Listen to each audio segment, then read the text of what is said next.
Start. ఉన్నావు కదా? ఉన్నాడు. ఓకే, స్టార్ట్ చేద్దాం. చూడండి, India's 103 business combination and corporate restructuring. Obviously 14 marks question ఎందు నుంచి అయినా రావాలంటే అది ఇద్దరు బిజినెస్ కాంబినేషన్ అయినా అవ్వాలి లేదా కన్సాలిడేషన్ అయినా అవ్వాలి. ఫస్ట్ క్వశ్చన్ 14 మార్క్స్ 20 మార్క్స్ అయినా వచ్చేస్తుంది ఇదే క్వశ్చన్ డైరెక్ట్ గా. ఓకే, ఇప్పుడు బిట్స్ ఉన్నాయి కాబట్టి 14 మార్క్స్ కి ఇస్తే ఇవ్వాలి. ఓకేనా? సో చాలా చాలా జాగ్రత్తగా వినండి. చాలా పాయింట్స్ ఇప్పుడు నేను ఫస్ట్ థియరీ మొత్తం డిస్కస్ చేస్తాను. ఎంటైర్ థియరీ అయిన తర్వాత ఈ రోజు రేపు నాకు తెలిసి థియరీ అవుతుంది. ఎల్లుండి నుంచి మనం ప్రాబ్లమ్స్ వాటి ముడతాము.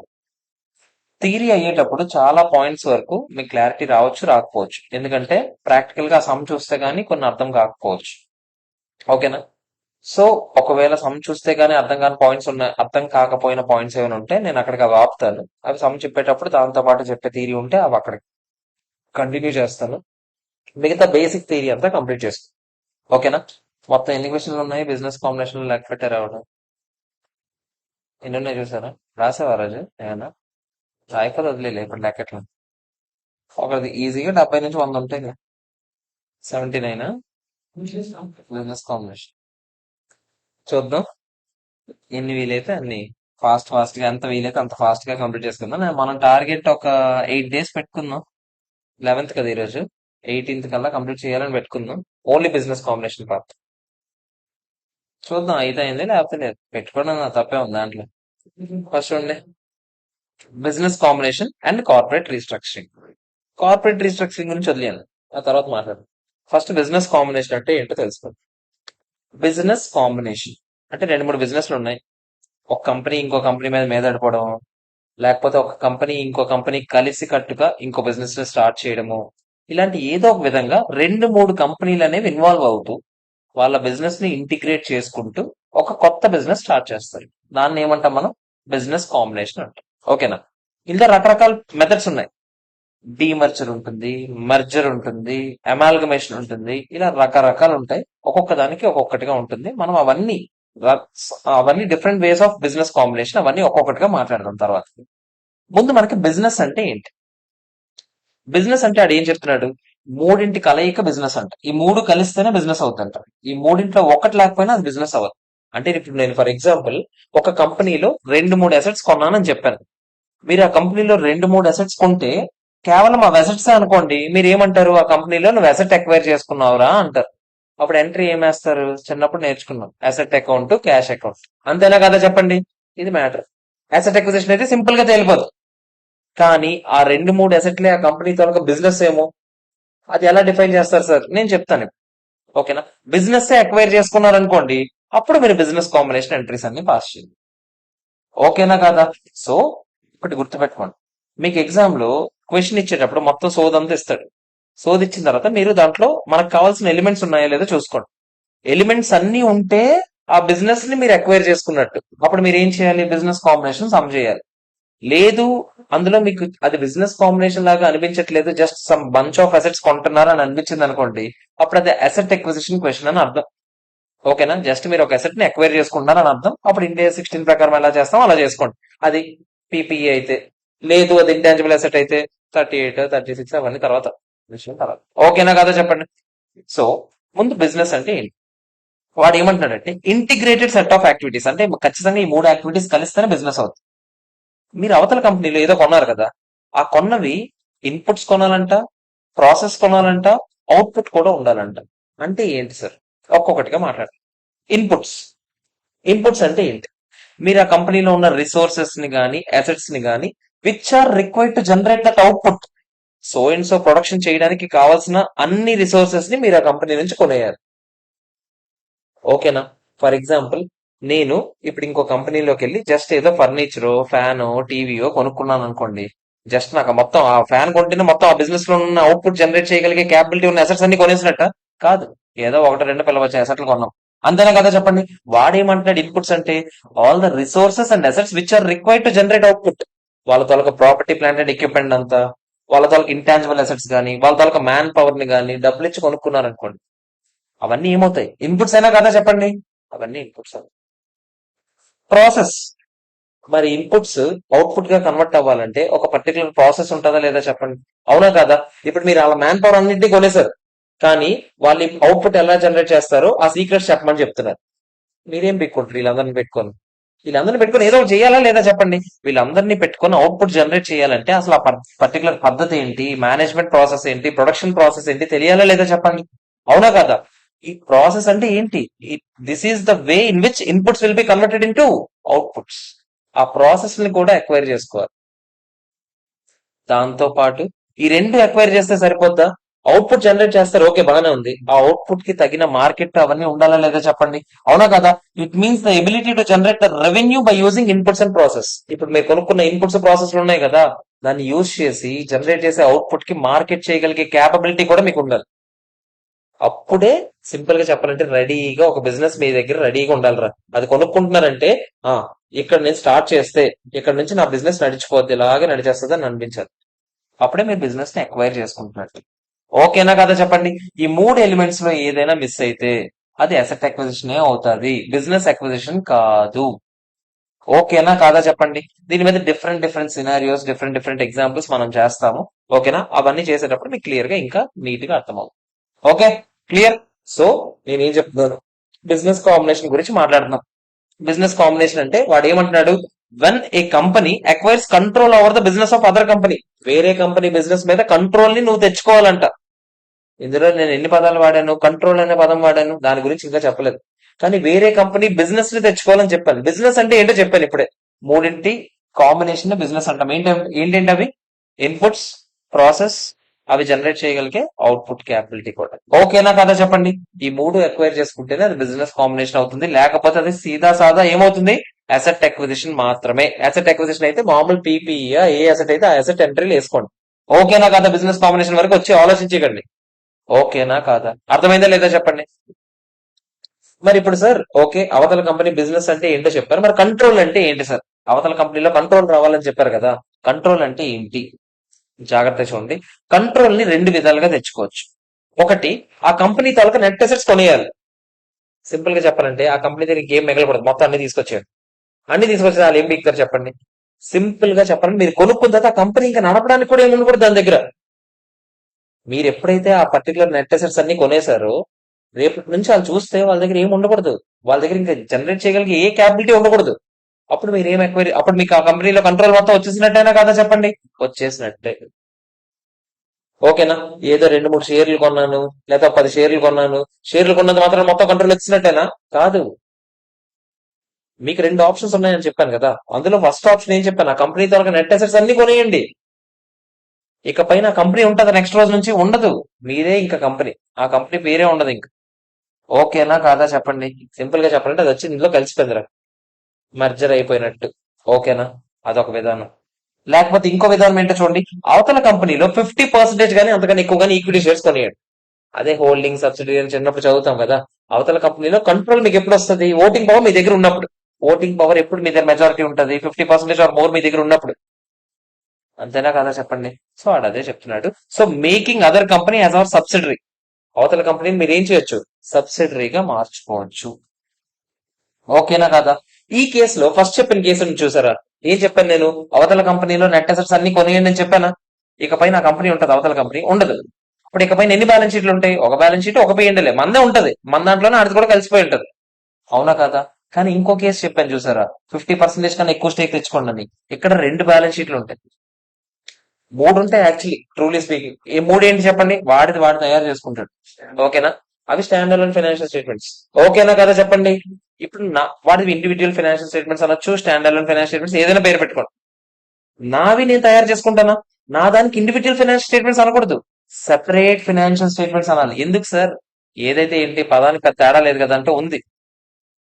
ఇక్కడ నేనే కదా ఎక్వైర్ చేసుకున్నాను, ఎక్వైర్ చేసుకున్నాను నేను కాబట్టి నేను రెండు రకాల ఫైనాన్షియల్ స్టేట్మెంట్స్ తయారు చేయాలి. ఒకటి, నా తాలూకా సెపరేట్ ఫైనాన్షియల్ స్టేట్మెంట్ సెపరేట్ గా తయారు చేసుకోవాలి. ఇంకోటి, వాడిది నాది కలిపి కన్సాలిడేటెడ్ ఫైనాన్షియల్ స్టేట్మెంట్స్ తయారు చేయాలి. ఓకేనా కదా? అందుకనే నా దాని పేరు సెపరేట్ ఫైనాన్షియల్ స్టేట్మెంట్స్ అని పేరు పెట్టాం. వాడి దానికైతే వాడిది వాడు తయారు చేసుకుంటాడు చూసారా, అది ఇండివిజువల్ ఫైనాన్షియల్ స్టేట్మెంట్స్ అవుతుంది. ఓకేనా కదా చెప్పండి. అర్థమైందా లేదా? సో సెపరేట్ ఫైనాన్షియల్ స్టేట్మెంట్స్ లో ఏం చేస్తారు? సెపరేట్ ఫైనాన్షియల్ స్టేట్మెంట్స్ గురించి ఒక వేరే స్టాండర్డ్ ఉంది, ఇండెక్స్ 27. మనం ఇదంతా అవన్నీ కలిపే చదువుతాం. బిజినెస్ కాంబినేషన్ లో భాగంగానే కన్సాలిడేట్ ఫైనాన్షియల్ స్టేట్మెంట్స్ లో అదొక పార్ట్ అయిపోతుంది. ఇండెక్స్ 27 దాని గురించి సెపరేట్ గా అక్కడ మాట్లాడతాం. ఓకేనా కదా? ఈ కన్సాలిడేటెడ్ ఫైనాన్షియల్ స్టేట్మెంట్స్ ఉన్నాయి చూసారా? ఈ కన్సాలిడేటెడ్ ఫైనాన్షియల్ స్టేట్మెంట్స్ ఎప్పుడు తయారు చేయాలి? మీరు ఆ బిజినెస్ ఎక్వైర్ చేసుకున్నారు చూసారా, ఆ రోజు తయారు చేయాలి. ఇకపైన ఎన్ని రోజులైతే మీ దగ్గర కంట్రోల్ ఉంటుందో ప్రతి ఇయర్ ఎండింగ్ కి ఒకసారి తయారు చేయాలి. ఫస్ట్ లో ఎక్వైర్ చేసుకున్నప్పుడు తయారు చేశారు చూసారా, దానికి ఇండేస్ 103 వచ్చింది బిజినెస్ కాంబినేషన్. ఇకపైన ప్రతి ఇయర్ తయారు చేస్తారు చూసారా, దానికి కన్సాలిడేటెడ్ ఫైనాన్షియల్ స్టేట్మెంట్ స్టాండర్డ్ చదువుతాం. ఓకేనా కాదా? ప్రస్తుతానికి మనం చదివేది బిజినెస్ కాంబినేషన్ కదా, అంటే నేను ఏ రోజు గురించి మాట్లాడుతున్నాను? On the date of acquisition మనం చేయబోయే అకౌంటింగ్ గురించి మాట్లాడుతున్నాను. తర్వాత ఎలా చూపించాలి సార్? ఇక్కడ వద్దు సార్. ఎక్కడ మాట్లాడతాం? అది consolidated financial statements. So simple గా చెప్పాలంటే ఇది easy. Business combination easy consolidation తో పోల్చుకుంటే. ఎందుకంటే దాంట్లో తర్వాత చేయాల్సిన పెంటలన్నీ తర్వాత చాలా ఉంటాయి. ఇక్కడ అంత ఉండదు. ఇది అక్విజిషన్ డేట్ రోజు చేయబోయేది కదా, సో కొంచెం ఈజీగానే ఉంటుంది రిలేటివ్. బయట ప్రాక్టికల్ గా ఈజీగానే ఉంటది, ఇక్కడ మన సంస్పరంగా ఈజీగానే ఉంటుంది. ఓకేనా కాదా చెప్పండి, అర్థమవుతుందా లేదా? సో ఇప్పుడు మనం డిస్కస్ చేసింది ఏంట్రా అంటే, ముందు నాకు చెప్పండి, కొనుక్కునేవాడిని ఏమంటాము, అది అమ్మేవాడిని ఏమంటాము? Acquirer company. అక్వైరర్ అంటే ఏంటి? అక్వైర్ చేసుకుంటున్న వాడు, లేదా ఆడికి ఇంకో పేరు పర్చేజర్ అనొచ్చు, ఏదైనా పేరు పెట్టు. ఎక్వైరీ అంటే ఎవరినైతే ఎక్వైర్ చేసుకుంటున్నామో వాడిని ఏమంటాం మనం? ఎక్వైరీ అంటాం, లేదా సెల్లింగ్ కంపెనీ అనొచ్చు. వాళ్ళ తాలూకు నెట్ అసెట్స్ కదా వాళ్ళు అమ్మేస్తున్నారు. అవునా కదా చెప్పండి. సో నేను ఏం చెప్పాను? అవతల కంపెనీలో ఖచ్చితంగా అవతల కంపెనీ బిజినెస్ మీద మీకు ఏం రావాలని చెప్పాను? కంట్రోల్ రావాలని చెప్పాను. బిజినెస్ అంటే 3 సెట్ అని చెప్పాను. ఏంటంటే అవి ఇన్పుట్స్, ప్రాసెస్, అవుట్పుట్స్. అవునా కదా చెప్పండి. తర్వాత మీకు కంట్రోల్ ఎప్పుడు వస్తుందని చెప్పాను? 2 విధాలుగా వస్తుందని చెప్పాను. ఒకటేంటి? నెట్ అసెట్స్ ఎక్వైర్ చేసుకుంటే ఇకపై నా కంపెనీ ఉంటుందా? ఉండదు. రేపటి నుంచి ఎన్ని బ్యాలెన్స్ షీట్లు తయారు చేస్తాం? ఒకటే తయారు చేస్తాం. ఓకేనా కాదా చెప్పండి, అర్థమైంది లేదా? అసలు కన్సల్టేషన్ అనే కాన్సెప్ట్ రాదు. ఓకే, క్లియర్, అది అయిపోయింది. అప్పుడు అప్పుడు అక్కడ ఉండేది మనం వాడే స్టాండర్డ్ ఏంటి? ఓన్లీ ఒక స్టాండర్డ్ 103 వాడతాం. 103 అంటే బిజినెస్ కాంబినేషన్. ఎందుకు? ఓన్లీ ఆ డేట్ ఆఫ్ అక్విజిషన్ రోజు మాత్రమే కదా అకౌంటింగ్ చేస్తాము. ఆ తర్వాత నుంచి ఉంటుంది అకౌంటింగ్? ఉండదు. ఉండదంటే నార్మల్ గా ఒకటే, మాది మేము తయారు చేసుకుంటాం అంతే. అది ఎప్పుడు తయారు చేసేలాగా తయారు చేస్తాం. ఓకేనా కదా చెప్పండి. ఇంకో కేసు ఏంటి? అవతల కంపెనీలో 50% ఆర్ మోర్ ని మీరు ఎక్వైర్ చేస్తారు. అదే మోర్ దాన్ 50%, 51% ఆర్ మోర్ అనొచ్చు, లేదా మోర్ ఏదో. అంటే సింపుల్ గా చెప్పండి, అవతల కంపెనీని మీరు ఏం చేసుకుంటున్నారు? సబ్సిడరీగా మార్చుకుంటున్నారు. ఓకేనా కదా చెప్పండి. ఇప్పుడు మీరు ఎన్ని తయారు చేయాలి? ఇలా సబ్సిడరీగా మార్చుకుంటే 2 రకాలు తయారు చేయాలి. ముందు మీరైతే 2 తయారు చేయాలి. పేరెంట్ కంపెనీగా మీరు 2 తయారు చేయాలి. వాడు సబ్సిడరీగా ఒకటి తయారు చేసుకుంటే వాడు తయారు చేసేదాన్ని ఏమంటారని చెప్పాను? Stand alone individual financial statements అంటే. మీరు తయారు చేసే 2 ఉన్నాయి కదా, వాటి పేర్లు ఏంటి? ఒకటి సెపరేట్ ఫైనాన్షియల్ స్టేట్మెంట్స్, దాని గురించి ఇక్కడ కాదు, ఇండెక్స్ 27 లో మాట్లాడతారని చెప్పాను. ఇంకోటి ఏంటి? Consolidated financial statements. ఈ కన్సాలిడేటెడ్ ఫైనాన్షియల్ స్టేట్మెంట్స్ ఎప్పుడెప్పుడు తయారు చేయాలి? On the date of acquisition తయారు చేయాలి, ఇకపైన ప్రతి ఇయర్ ఎండింగ్ లో కూడా తయారు చేయాలి. On the date of acquisition రోజు తయారు చేసే దాన్ని ఏమంటాం మనము? దానికోసం ఏ అకౌంటింగ్ వాడతాము? ఇండెక్స్ 103. ఇకపైన వాళ్ళు చేయబోయేవన్నీ ఇండెక్స్ 110, అంటే కన్సాలిడేటెడ్ ఫైనాన్షియల్ స్టేట్మెంట్స్ వాళ్ళు. ఓకేనా కదా చెప్పండి, అర్థమైందా లేదా? తర్వాత ఇప్పుడు అకౌంటింగ్ ఫర్ బిజినెస్ కాంబినేషన్, ఇది మరీ స్టెప్ వైజ్ ఉంటది. మీరు ఒక్కొక్కటిగా అర్థం చేసుకోండి క్లియర్ గా. అది మనం సమ్స్ లో అప్లై చేసేటప్పుడు ఇంకా పూర్తి క్లారిటీ వస్తుంది. ఇప్పుడు మనం క్లియర్ గా అసలు స్టెప్స్ ఏంటో చూద్దాం. ఫస్ట్ బిజినెస్ కాంబినేషన్ జరిగేటప్పుడు అకౌంటింగ్ ఎలా చేయబోతుంది? On the date of acquisition ఆ రోజు కదా చేస్తాం బిజినెస్ కాంబినేషన్ అకౌంటింగ్. అవునా కదా చెప్పండి. ఈ ఫాలోయింగ్ స్టెప్స్ అన్ని పాటించాలి. ఫస్ట్ స్టెప్ ఇదేంటి? అక్విజిషన్ మెథడ్ అంటున్నాడు. ఇంకో మెథడ్ ఉంటుంది, తర్వాత మాట్లాడదాం. ప్రస్తుతానికి మీరు మెథడ్స్ అన్ని పక్కన పెట్టండి. బిజినెస్ కాంబినేషన్ జరిగితే ఏం చేస్తాం చూడండి. ఫస్ట్ స్టెప్ ఏంటి? Identify the acquirer company. అంటే ఎవడిని అక్వైర్ చేసుకుంటాడో మీకు అర్థం కావాలి. అదే ఉంది సార్, ఎవడైతే డబ్బులు ఇచ్చి అవతల కంపెనీలో షేర్స్ కొనుక్కుంటున్నాడో ఆడే కదా సార్ అనుకోకండి. అంత ఈజీగా తేలిపోతుంది. ఎందుకంటే ఇప్పుడు ఫర్ ఎగ్జాంపుల్ నేను ఒక కంపెనీ ఉంది, నా దగ్గర మొత్తం 100 షేర్లు ఉన్నాయి. ఎన్ని షేర్లు ఉన్నాయని చెప్పాను? 100 షేర్స్ ఉన్నాయి. నా కంపెనీ పేరు ఏ అనుకుందాం. ఇంకో కంపెనీ ఉంది, బి అనే కంపెనీ ఉంది. ఆ కంపెనీలో 200 షేర్లు ఉన్నాయి. ఓకేనా కదా? ఇప్పుడు ఏ అనే కంపెనీలు బి అనే కంపెనీని ఎక్వైర్ చేసుకుంది. మరి బి అనే కంపెనీలో ఉన్న షేర్ హోల్డర్ అందరూ ఎదవాలా, జడ్డోలా? వాళ్ళు ఏం అడుగుతారు? డబ్బులు ఏదో ఒకటి అడుగుతారు లేదా చెప్పండి. ఇప్పుడు ఏ అనే కంపెనీ ఏం చేస్తుంది కన్సిడరేషన్ ఇవ్వడానికి? ఏ కంపెనీలో షేర్స్ ని ఇచ్చింది. ఈ 100 షేర్స్ ఇచ్చేస్తుందా? తంతరేలు. వీళ్ళందరూ బయట వాళ్ళు ఉన్నారు, 100 షేర్ హోల్డర్స్ ఉన్నారు. కొత్తగా కొన్ని షేర్స్ ఇస్తుందంట. ఎన్ని షేర్స్ ఇస్తుందంట? ఒక 50 షేర్లు ఇస్తానని చెప్పింది. ఓకేనా? సో వీళ్ళ 200 షేర్లు మొత్తానికి ఎగేన్స్ట్ గా ఎన్ని వస్తున్నాయి మా కంపెనీలో? 50 షేర్లు వస్తున్నాయి. ఓకేనా కదా చెప్పండి? హ్యాపీ. ఇప్పుడు కొత్తగా ఒక కంపెనీ ఫామ్ అయింది. అంటే బి అనే కంపెనీ పూర్తిగా కొనేసాం అనుకుందాం. ప్రస్తుతానికి పూర్తిగా కొనేసాం. బి అనే కంపెనీ ఉంటది ఎక్కడైనా? ఉండదు. మన ఒక్క కంపెనీ ఉంటది. మన కంపెనీలో ఎన్ని షేర్స్ ఉన్నాయి మొత్తం కలిపి? ఇప్పుడు 150 షేర్లు ఉన్నాయి. అందులో మన పాత వాళ్ళు ఎంతమంది ఉన్నారు?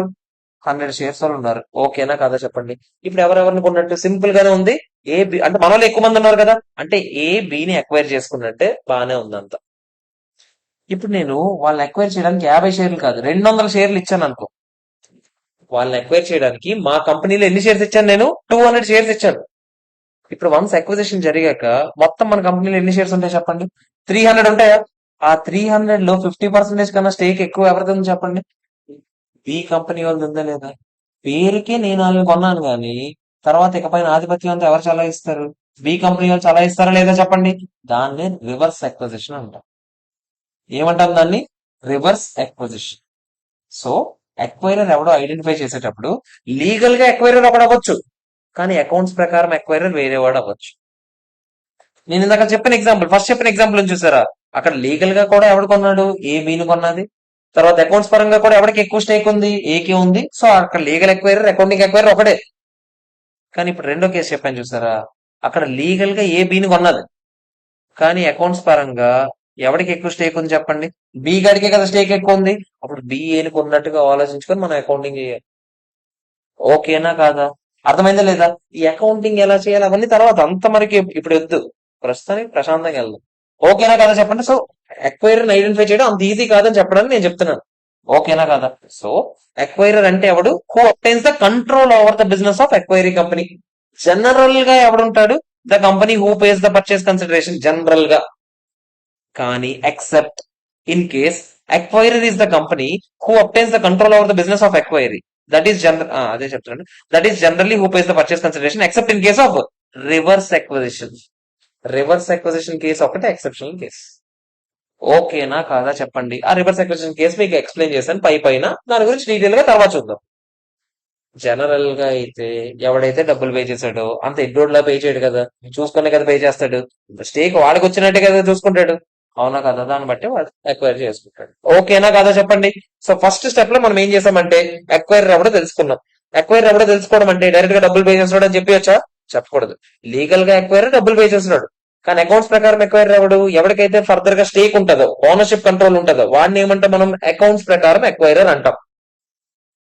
అంటే అకౌంటింగ్ మాత్రమే వాడి పర్స్పెక్టివ్ లో ఆలోచన చేస్తాం. ఓకేనా కదా? అర్థమైందా లేదా చెప్పండి? అంత మారిపోద్దా సార్ అంటే అంత మారిపోద్ది నిజంగా. ఇప్పుడు అకౌంట్స్ ప్రకారం ఎక్వైరీ రాడని అనుకుంటే దాని ప్రకారం ఒకలా చేస్తాము.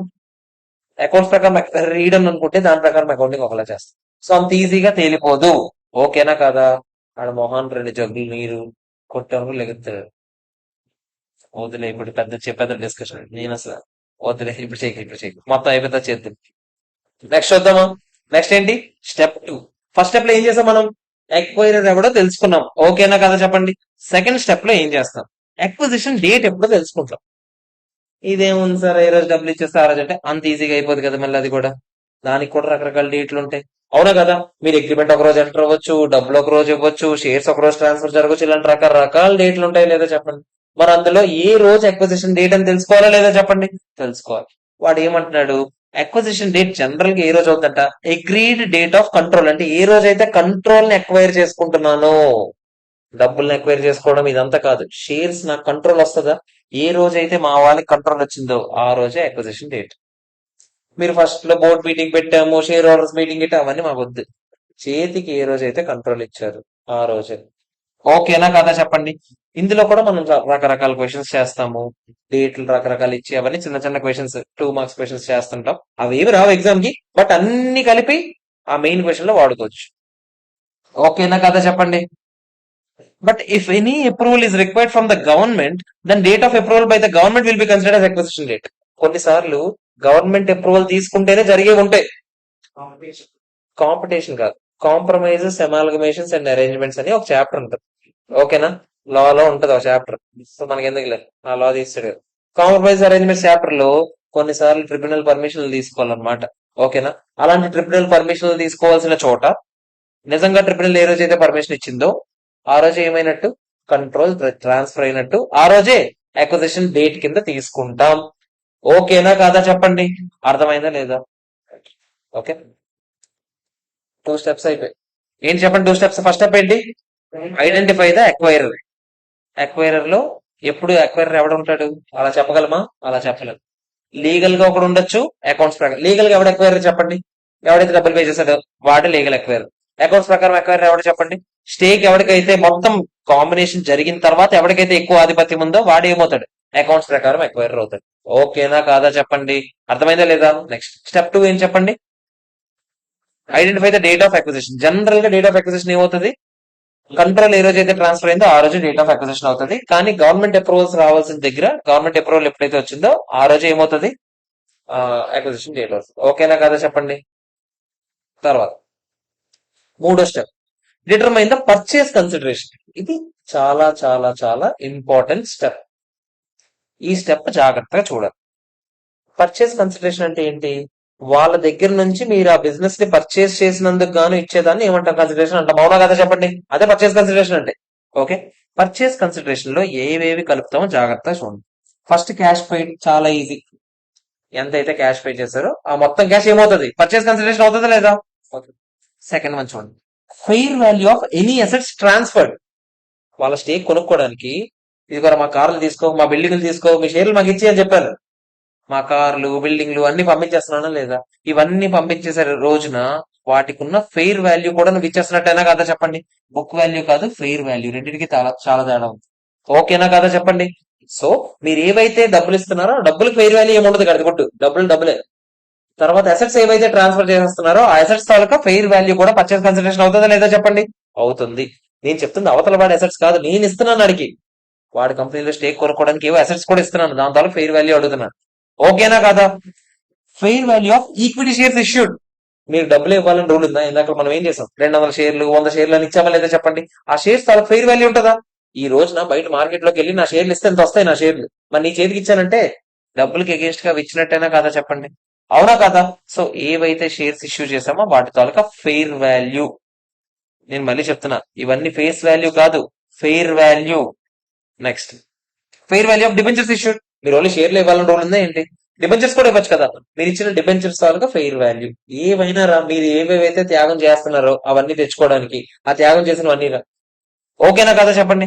Next, present value of deferred consideration. Deferred consideration అంటే ఏంటి? ఈఎంఐ లో కడతాను, నెక్స్ట్ ఇయర్ 100 కోట్లు, ఈ ఇయర్ 100 కోట్లు ఇస్తానని చెప్పాను.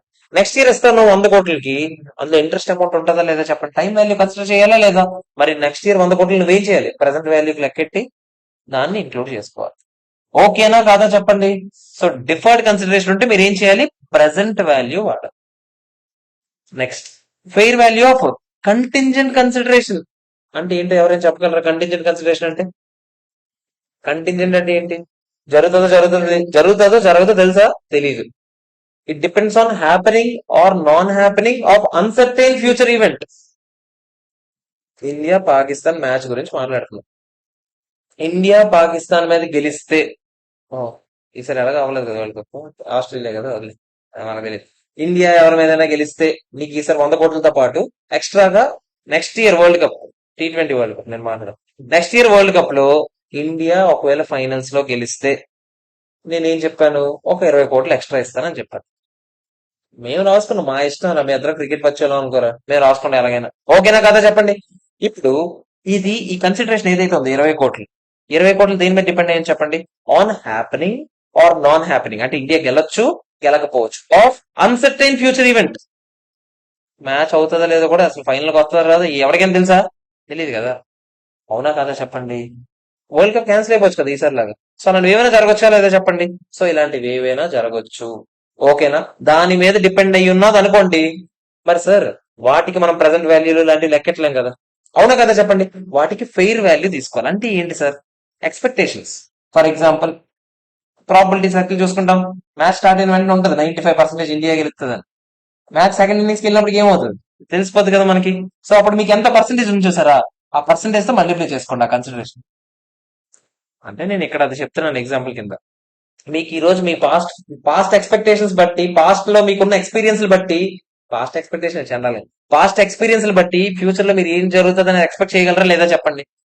అవునా కాదా చెప్పండి. దాన్ని బట్టి మీకు ఈ డబ్బులు ఇవ్వడానికి ఎంత ఛాన్స్ ఉందని మీకు తెలుస్తుందా లేదా? 30%, 40%, 50% ఎంత కొంత తెలుస్తుందా లేదా చెప్పండి. అవునా కదా? ఇప్పుడు ఫర్ ఎగ్జాంపుల్ 30% ఛాన్స్ ఉంది మేము డబ్బులు ఇవ్వడానికి అని చెప్పాడు. కండిషన్ కన్సిడరేషన్ ఎంత అని చెప్పుకున్నాం ఇందాక, 20 కోట్లేనా? 20 కోట్ల మీద 30% ఎంత? 6 crores. మీరు ఏం చేయాలి? పర్చేస్ కన్సిడరేషన్ కింద తీసుకోవాలి. ఎంట్రీ ఏమని ఇవ్వాలి సార్? ఎంట్రీ ఏమని వేస్తారు? ఫస్ట్ డబ్బులు ఇస్తాము ఈ రోజు డబ్బులు ఏమైనా ఇస్తామా? ఇవ్వము. ఫస్ట్ నార్మల్ గా అసెట్స్ ఎక్వైర్ చేసుకునేటప్పుడు అసెట్స్ టు డబ్బులు ఇచ్చిన దానికి ఏ రాస్తాము? టు క్యాష్ అని రాస్తాం. అంతేనా కదా? అసెట్స్ అంటే నేను నెట్ అసెట్స్ రాసేస్తున్నా, అంటే అసెట్స్ మైనస్ లైబిలిటీస్ రాసేస్తున్నాను అనుకోండి. ప్రస్తుతానికి అనుకుంటారా? నెట్ అసెట్స్ ఫస్ట్ దానికి ఏ రాస్తారు చెప్పండి? ఫస్ట్ క్యాష్ ఇచ్చాం, క్యాష్ కి ఏం రాస్తారు? To cash. నెక్స్ట్ ఏమి ఇచ్చారు? అసెట్స్ ట్రాన్స్ఫర్డ్, అంటే మన అసెట్స్ ఇచ్చామా లేదా చెప్పండి? So to assets. మరి దీని తర్వాత ఫెయిర్ వాల్యూ కదా రాసాం ఇక్కడ, అవునా కదా చెప్పండి.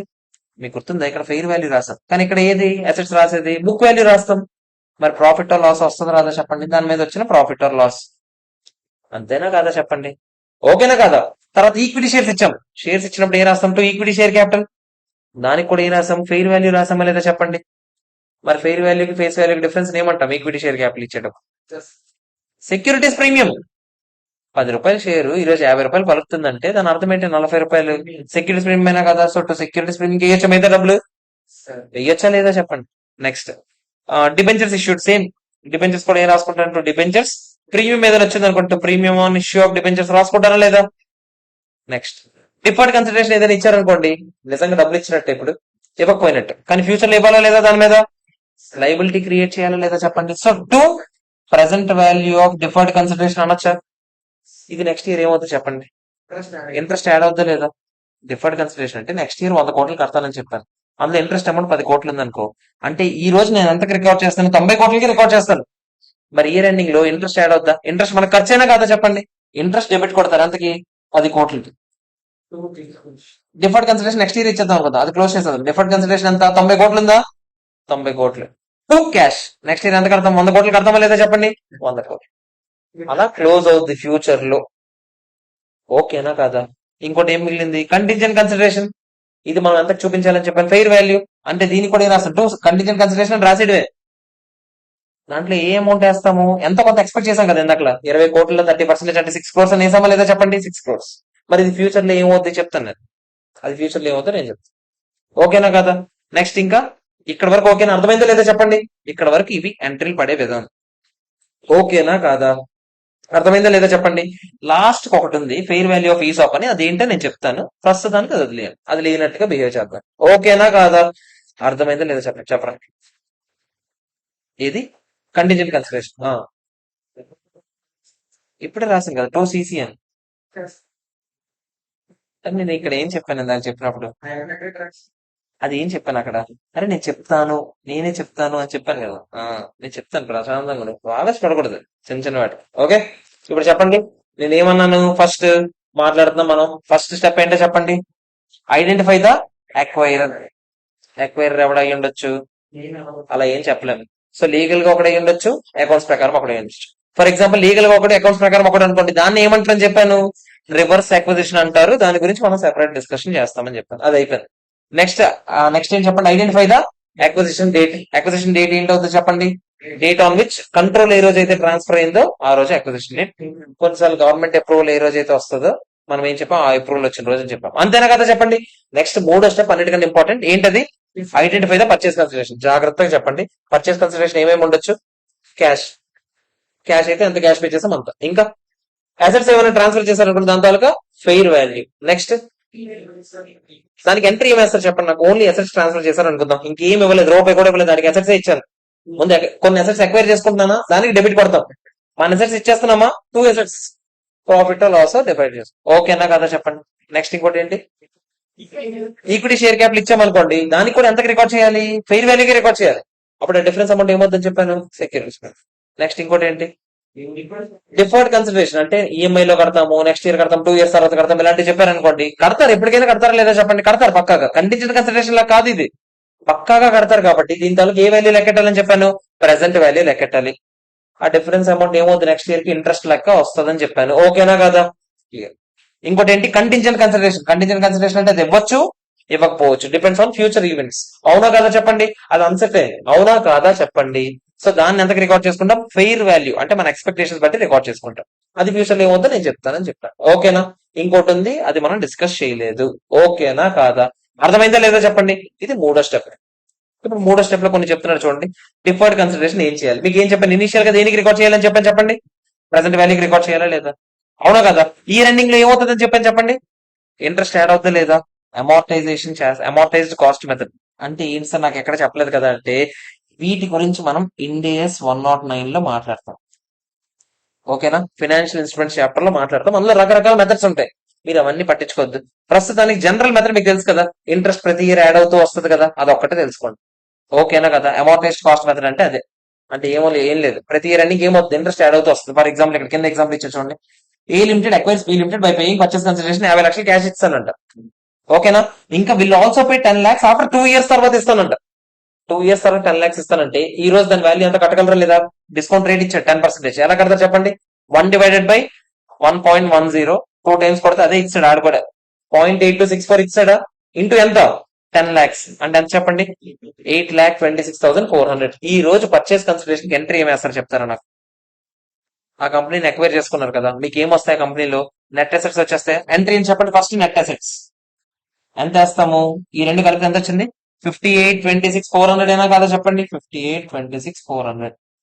దీనికి కానీ ఏమేమి ఇచ్చాము చెప్పండి, క్యాష్ ఎంత ఇచ్చాము, ఇంకోటి ఏమి ఇచ్చాము చెప్పండి, డిఫర్డ్ కన్సిడరేషన్ ఎంత, 8.26 అనుకుందాం.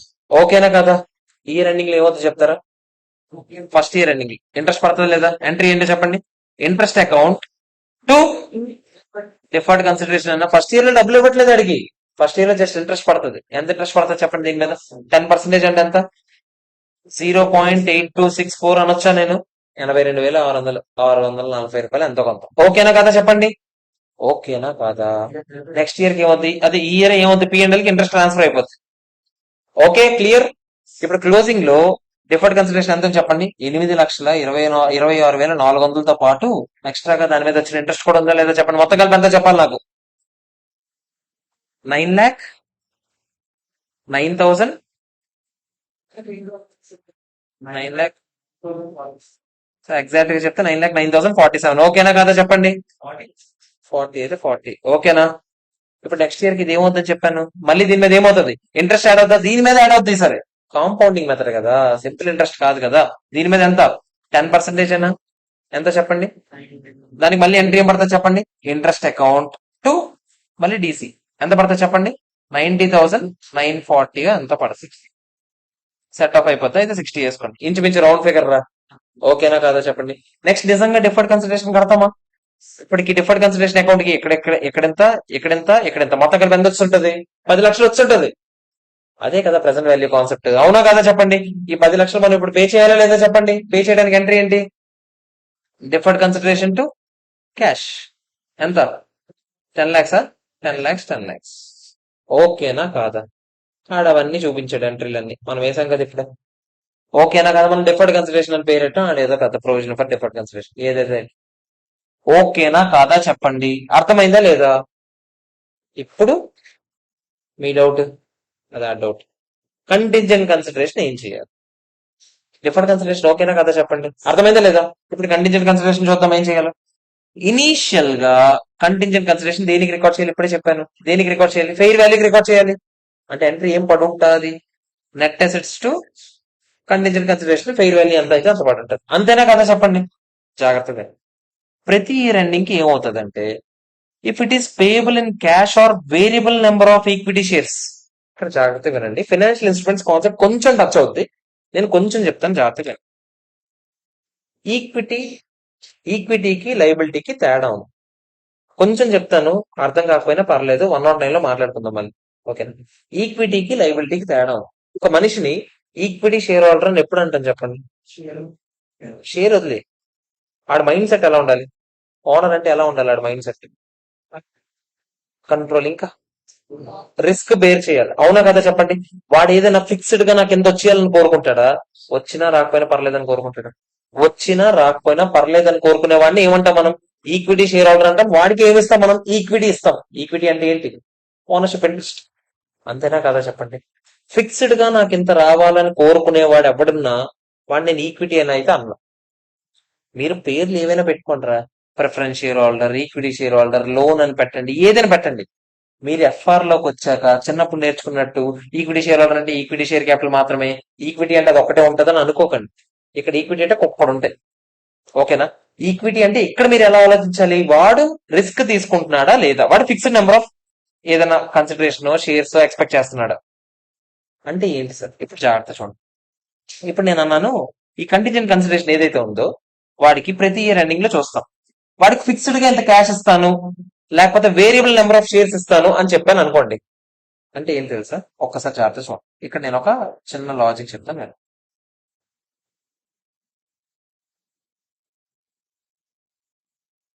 shit.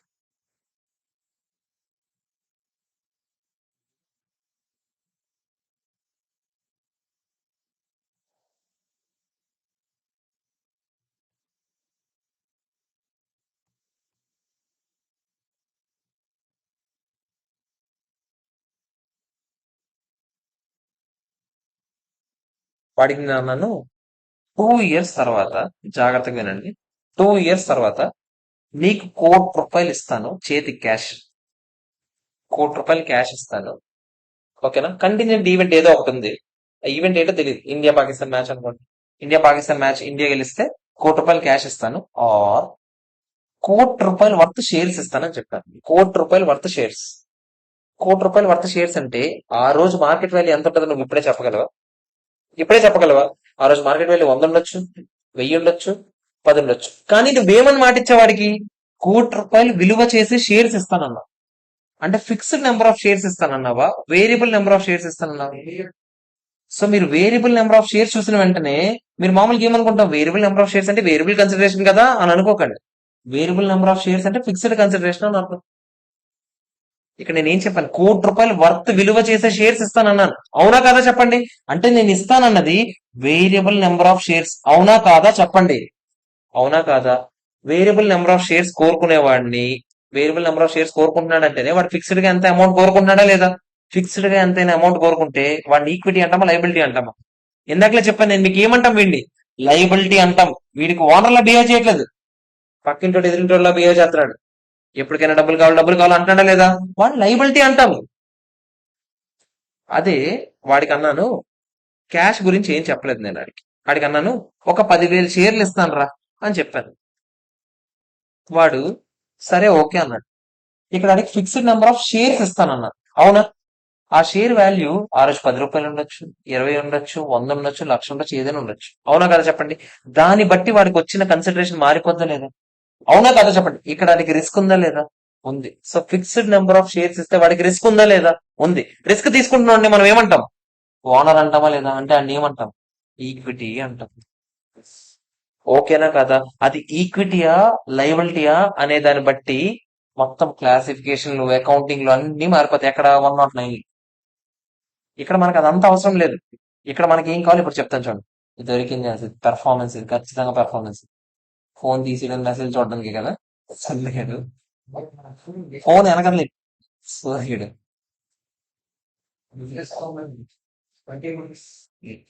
నీ ఎన్ని 20 మార్క్స్ ఏదో పెద్ద 20 మార్క్స్ పూర్తి వినేసాడు. ఒకసారి జాగ్రత్త వినండి. అది ఏమంటాడంటే, ఇప్పుడు నాకు చెప్పండి, మీరే చెప్పండి, ప్రతి ఇయర్ ఎండింగ్ లో నిజంగా ఆడికి చెప్పింది స్టార్టింగ్ లో ఇచ్చిన మాట ఇచ్చాను కదా, ఇండియా పాకిస్తాన్ మ్యాచ్ గెలిస్తే ఆడికి ఇస్తానన్నది క్యాష్ గానీ లేకపోతే fixed variable number of shares గానీ ఇస్తానన్నాను అనుకోండి. వేరియబుల్ నెంబర్ ఆఫ్ షేర్స్ అంటే ఫిక్స్డ్ అమౌంట్ ఆఫ్ అమౌంట్ అయినా కదా చెప్పండి. మీకు ఇందాకలే చెప్పాను. అలాంటప్పుడు వాడిని ఎలా చూపిస్తాను చెప్పండి, ఫైనాన్షియల్ లైబిలిటీ కింద చూపించాలి ప్రతి ఇయర్ ఎండింగ్ లో. ఫైనాన్షియల్ లైబిలిటీని ప్రతి ఇయర్ ఎండింగ్ లో ఎఫ్ఈటిపిఎల్ లో మెజర్ చేయాలి. సరే ఏంటి సార్ ఎఫ్ఈటిపిఎల్ అంటే, fair value through profit and loss account. అంటే ప్రతి ఇయర్ ఎండింగ్ కి ఫెయిర్ వాల్యూ చూడాలంట. ఫెయిర్ వాల్యూ పెరగొచ్చు తగ్గొచ్చు. అవునా కదా చెప్పండి. వచ్చిన పెరిగినా తగ్గినా డిఫరెన్సెస్ ని దేనికి పంపించాలంట, ప్రాఫిట్ అండ్ లాస్ అకౌంట్ పంపించాలంట. ఓకేనా కాదా. ఫైనాన్షియల్ లైబిలిటీ అయితే జనరల్ గా ఎఫ్ఈటిపిఎల్ లోనే మెజర్ చేస్తారు. మీరు కూడా దేనికి మెజర్ చేయాలి, ఎఫ్ఈటిపిఎల్ లో మెజర్ చేయాలి. ఇంకా చాలా మెథడ్స్ ఉంటాయి, అమోర్టైజ్డ్ కాస్ట్ ఉంటుంది, ఎఫ్ఈటిఓసి ఉంటాయి, రకరకాలు ఉంటాయి. మీరు ఇక్కడ నేర్చుకునేది పేరు ఒకటి, దానికి మీనింగ్ ఏంటో తెలుసుకోండి అంతే. ఓకేనా కదా. ఎఫ్ఈటిపిఎల్ మెథడ్ అంటే ఏంటి, ప్రతి ఇయర్ అన్నికి ఫెయిర్ వాల్యూ మెజర్ చేస్తారు.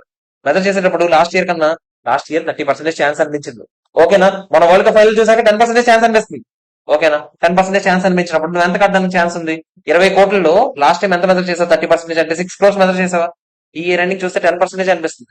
20 కోట్లు ఇంటూ 10, ఎందుకంటే కంటిన్యూస్ కన్సిడరేషన్ ఇంకో 2 years టైం ఉంది. 20 ఇంటూ 10% ఎంత ఈసారి? 2 crores. నువ్వు 6 crores చూపించావు, ఇప్పుడు 2 crores చాలనిపిస్తుంది. మరి ఇప్పుడు 4 crores తగ్గించాలా లేదా చెప్పండి? ఆల్రెడీ క్రెడిట్ చేసింది దాన్ని, నువ్వు ఇప్పుడు ఏం చేస్తావు? డెబిట్ చేస్తావు లేదా? సో కంటిన్యూస్ కన్సిడరేషన్ డెబిట్ చేస్తావు 4 crores కి. మరి డిఫరెన్స్ అమౌంట్ దేనికి పంపిస్తావు? ఎప్పుడు చెప్పాను దేనికి పంపించాలి? అన్ని పిఎన్ఎల్ పంపించాలి. ఓకేనా కాదా? అర్థమైందా లేదా? ఇది ఎప్పుడు ఫిక్స్డ్ గా వాడికి ఏదైనా ఇస్తాం అనిపిస్తే. ఓకేనా? అలా కాకుండా ఫిక్స్డ్ నెంబర్ ఆఫ్ షేర్స్ ఇస్తానంటే, షేర్స్ ఫిక్స్డ్ అయితే మీకు ఏం చెప్పాను? అమౌంట్ వేరియబుల్ అనేనా కాదా? అవునా కాదా చెప్పండి. షేర్స్ ఫిక్స్డ్, అమౌంట్ ఎంత ఉంటుంది నువ్వు చెప్పగలవా? చెప్పలేవు. సో రిస్క్ తీసుకుంటున్నాడా లేదా చెప్పండి. రిస్క్ తీసుకుంటే దాన్ని ఎలా మెజర్ చేస్తామని చెప్పాం? Equity instrument. ఓనర్స్ ని ప్రతి ఇయర్ ఎండింగ్ నీ ఫెయిర్ వాల్యూ ఎంత, ఫెయిర్ వాల్యూ ఎంత అని అడుగుతామా? అడగకూడదు. లైబిలిటీ అనుకోండి, వాడి ప్రతి ఇయర్ ఎండింగ్ మనం భయపడాలి, ఎంత ఇవ్వాలి ఎంత ఇవ్వాలని. ఓనర్ గురించి భయపడతాం అసలు? ఆడ ఎక్కడ పడన్నాడు. ఓకేనా కాదా? అర్థమైందా లేదా? దాన్ని బట్టి అకౌంటింగ్ మారిపోద్ది. క్లియర్? ఓకేనా కాదా చెప్పండి. ఓకే, సో ఇప్పుడు ఒక ఎగ్జాంపుల్ ఇచ్చాడు, ఆ ఎగ్జాంపుల్ చూద్దాం. సో నేను ఏం చెప్తున్నానంటే, ఇనీషియల్ గా కంటింజెంట్ కన్సిడరేషన్ ఎంత చూపించాలరా అంటే ఎంత చూపిస్తారు? ఫెయిర్ వాల్యూ చూపిస్తారు. ఇది ఓకే, ఇది ఓకే కదా. ఫెయిర్ వాల్యూ ఎలా ఎస్టిమేట్ చేస్తారు? ఎవరు సార్ ఎస్టిమేట్ చేస్తారా? 30% ఎవడు సార్ చెప్తాడంటే ఎవడో ఒకటి చెప్తాడు. మనకి ఎందుకు? ఇప్పుడు ప్రస్తుతానికి ఎవరన్నా పెట్టుకుంటాం, అక్కడ ఎక్స్పర్ట్స్ పెట్టుకుంటాం, వాల్యుయేషన్ ఎక్స్పర్ట్స్ పెట్టుకుంటాము, లేకపోతే యాక్చురీస్ తెప్పించుకుంటాం. ఎవరో ఒకరు తెప్పించుకొని వాల్యుయేషన్ చేయించండి రా. ఎంత ఎక్స్పెక్ట్ చేస్తున్నారో చెప్పండి రా. 30% అయితే 30%. ఓకేనా కదా? ఫెయిర్ వాల్యూ మెజర్ చేయండి రా. ప్రతి ఇయర్ ఎండింగ్ మళ్ళీ మీరు ఏం చేస్తారు? మళ్ళీ ఫెయిర్ వాల్యూ మెజర్ చేయాలా లేదా అనేది దేని మీద డిపెండ్ అయి ఉంటది? అసలు మీరు స్టార్టింగ్ వాడికి ఇస్తానన్నది వేరియబుల్ అమౌంట్ ఆఫ్, అదే ఫిక్స్డ్ క్యాష్ అయినా, లేకపోతే వేరియబుల్ నెంబర్ ఆఫ్ షేర్స్ అయినా, అంటే వాడికి ఎంత అమౌంట్ ఫిక్స్ చేస్తాం. ఫిక్స్ చేస్తాం కాబట్టి వాడిని లైబిలిటీ కింద చూస్తాం. ప్రతి ఇయర్ ఎండింగ్ మీరు మళ్ళీ మళ్ళీ ఏం చేయాలి? భయపడుతూనే ఉండాలి. ప్రతి ఇయర్ ఎండింగ్ భయపడుతూనే ఉండాలి. ప్రతి ఇయర్ ఎండింగ్ మీరు మళ్ళీ ఏం చేస్తారు? మళ్ళీ కొత్తగా ఫెయిర్ వాల్యూ ఎక్కడతారు? ఆ ఫెయిర్ వాల్యూ డిఫరెన్స్ వస్తే దేనికి పంపిస్తారు? పిఎన్ఎల్ పంపిస్తూ ఉంటారు. అదే వాడికి కనుక ఫిక్స్డ్ నెంబర్ ఆఫ్ షేర్స్ ఇస్తామని చెప్పాం, అది ఏమైనా అవ్వచ్చు. అవునా కదా చెప్పండి. ఇలాంటివన్నీ ఎలా మెజర్ చేస్తాం? ఈక్విటీ కింద మెజర్ చేస్తాం. ఓకేనా కాదా? ఈక్విటీ కింద మెజర్ చేసే వాడి గురించి భయపడతాం మనం? భయపడకూడదు. ఓకేనా కాదా? సరే ఇంతేనా? ఫైనాన్షియల్ ఇన్స్ట్రుమెంట్స్ కాదు అయ్యా. నేను 1% కూడా ఏం చెప్పలేదు.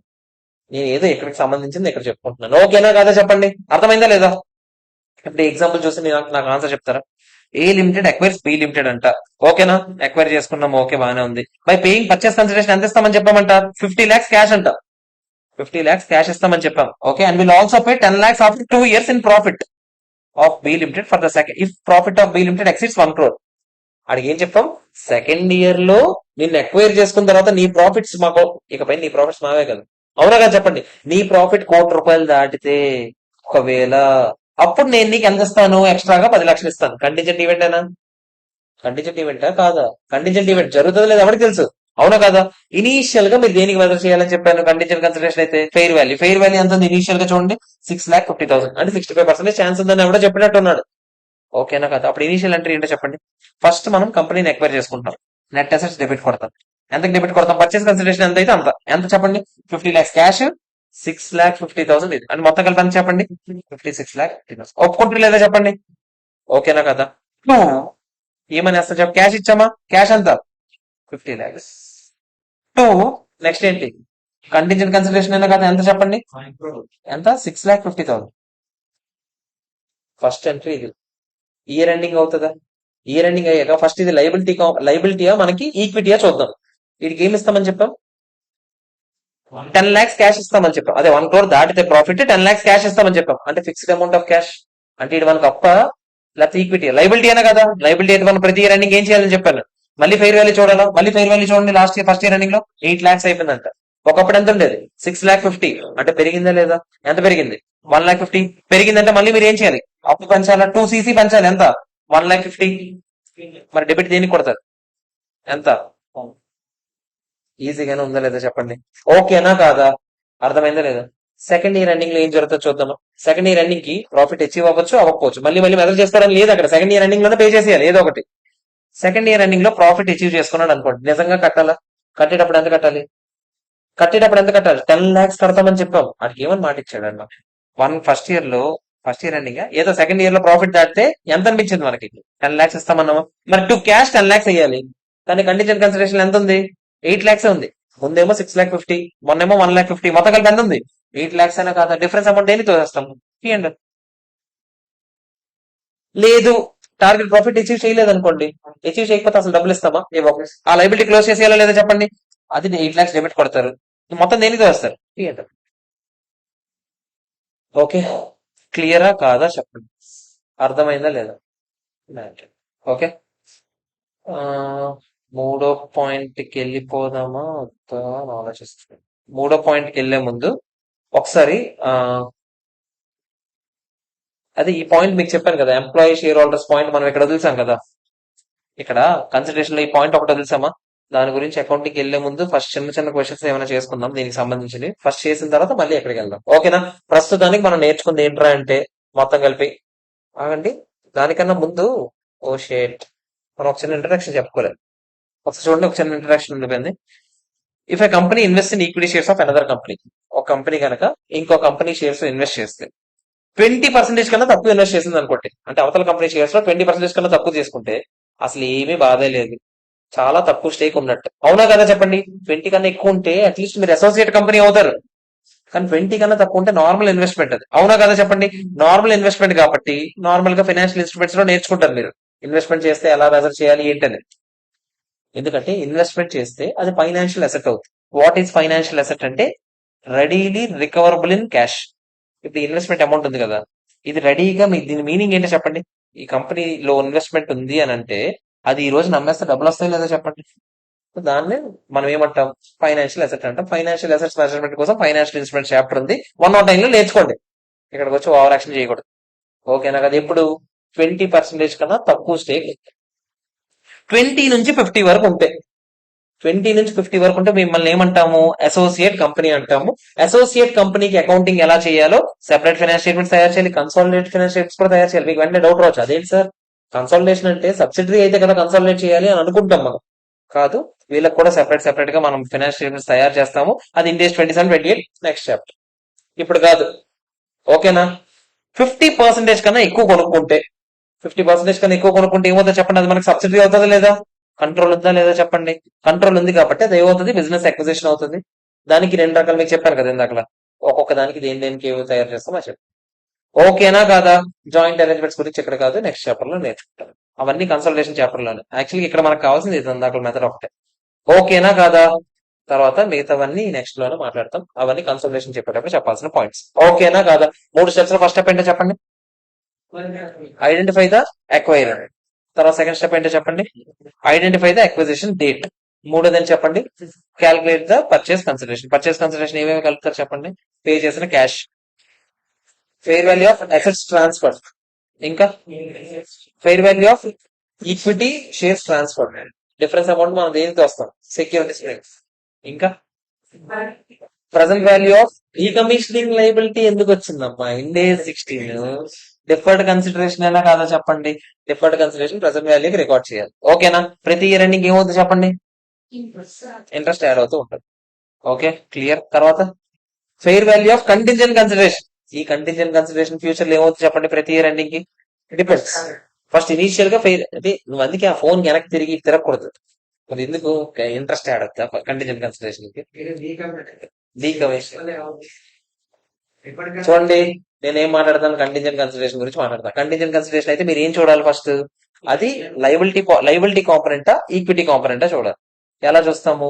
Fixed amount of cash pay చేస్తామని చెప్పిన, shares variable number of shares ఇస్తామని చెప్పిన, అంటే ఎంత వర్త్ షేర్స్ ఇస్తామని అంటే వేరియబుల్ నెంబర్ ఆఫ్ షేర్స్ అయినా కాదా చెప్పండి? అలాంటి సందర్భాల్లో అది ఏమవుతుంది? లైబిలిటీ అవుతుంది. లైబిలిటీ అయితే మీరు ఏం చేయాలి? ప్రతి ఇయర్ ఎండింగ్ కి ఫెయిర్ వాల్యూకి మళ్ళీ మెజర్ చేస్తూ డిఫరెన్సెస్ అన్ని మీరు ఏం చేయాలి? P&L పంపించు. అలా కాకుండా ఇంకో కేసు ఏంటి? అది వేరియబుల్ నెంబర్ ఆఫ్ షేర్స్ కాకుండా ఫిక్స్డ్ నెంబర్ ఆఫ్ షేర్స్ ఇస్తామని చెప్పాం. ఫిక్స్డ్ నెంబర్ ఆఫ్ షేర్స్ అంటే వేరియబుల్ అమౌంట్ అయినా కాదా చెప్పండి? వేరియబుల్ అమౌంట్ కాబట్టి ఇప్పుడు ఏమవుతుంది చెప్పండి?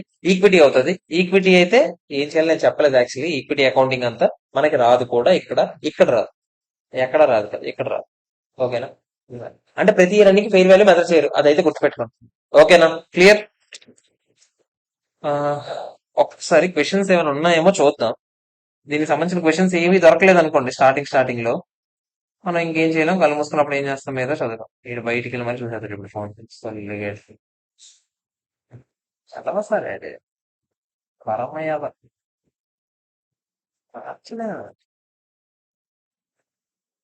103, 203 పేజ్ లో ఉంది.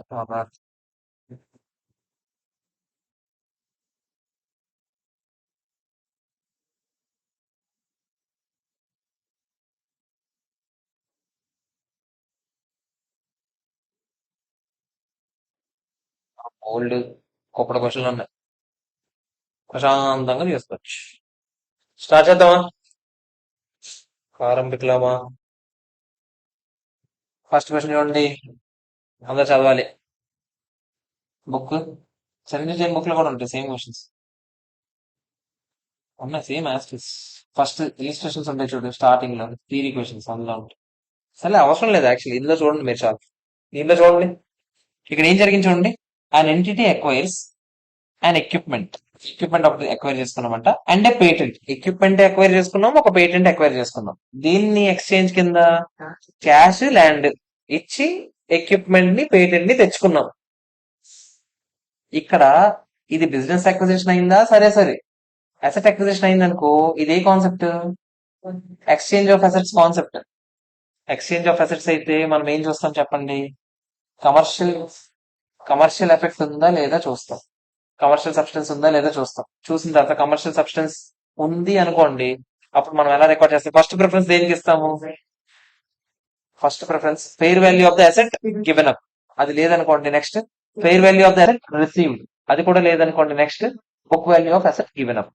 ఓకేనా? ఈ ఆర్డర్ ఒకటి గుర్తుపెట్టుకోవాలి. ఏం చెప్పాను నేను చెప్పండి.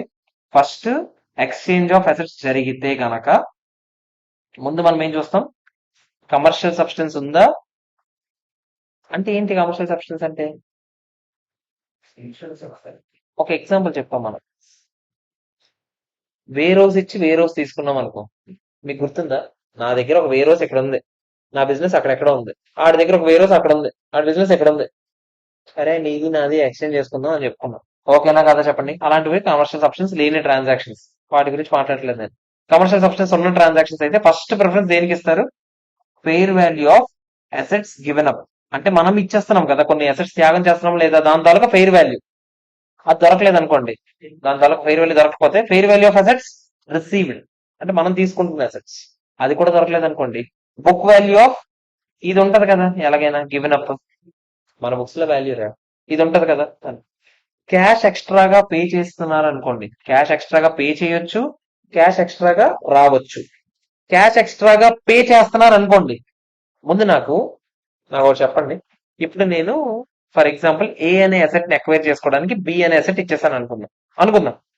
నా బుక్స్ గురించి ఆలోచించండి. నాకేం వస్తుంది, ఏ వస్తుందా లేదా, ఏ అకౌంట్ డెబిట్ కొడతాను, ఏం వెళ్ళిపోతుంది, బి వెళ్ళిపోతుందా, బి అకౌంట్ క్రెడిట్ కొడతాను. అంతేనా కదా చెప్పండి. ఇది ఎప్పుడు సచ్చినట్టు ఏ అమౌంట్ ఉంటుంది, అంతేనా కాదు, అంతేనా కాదు.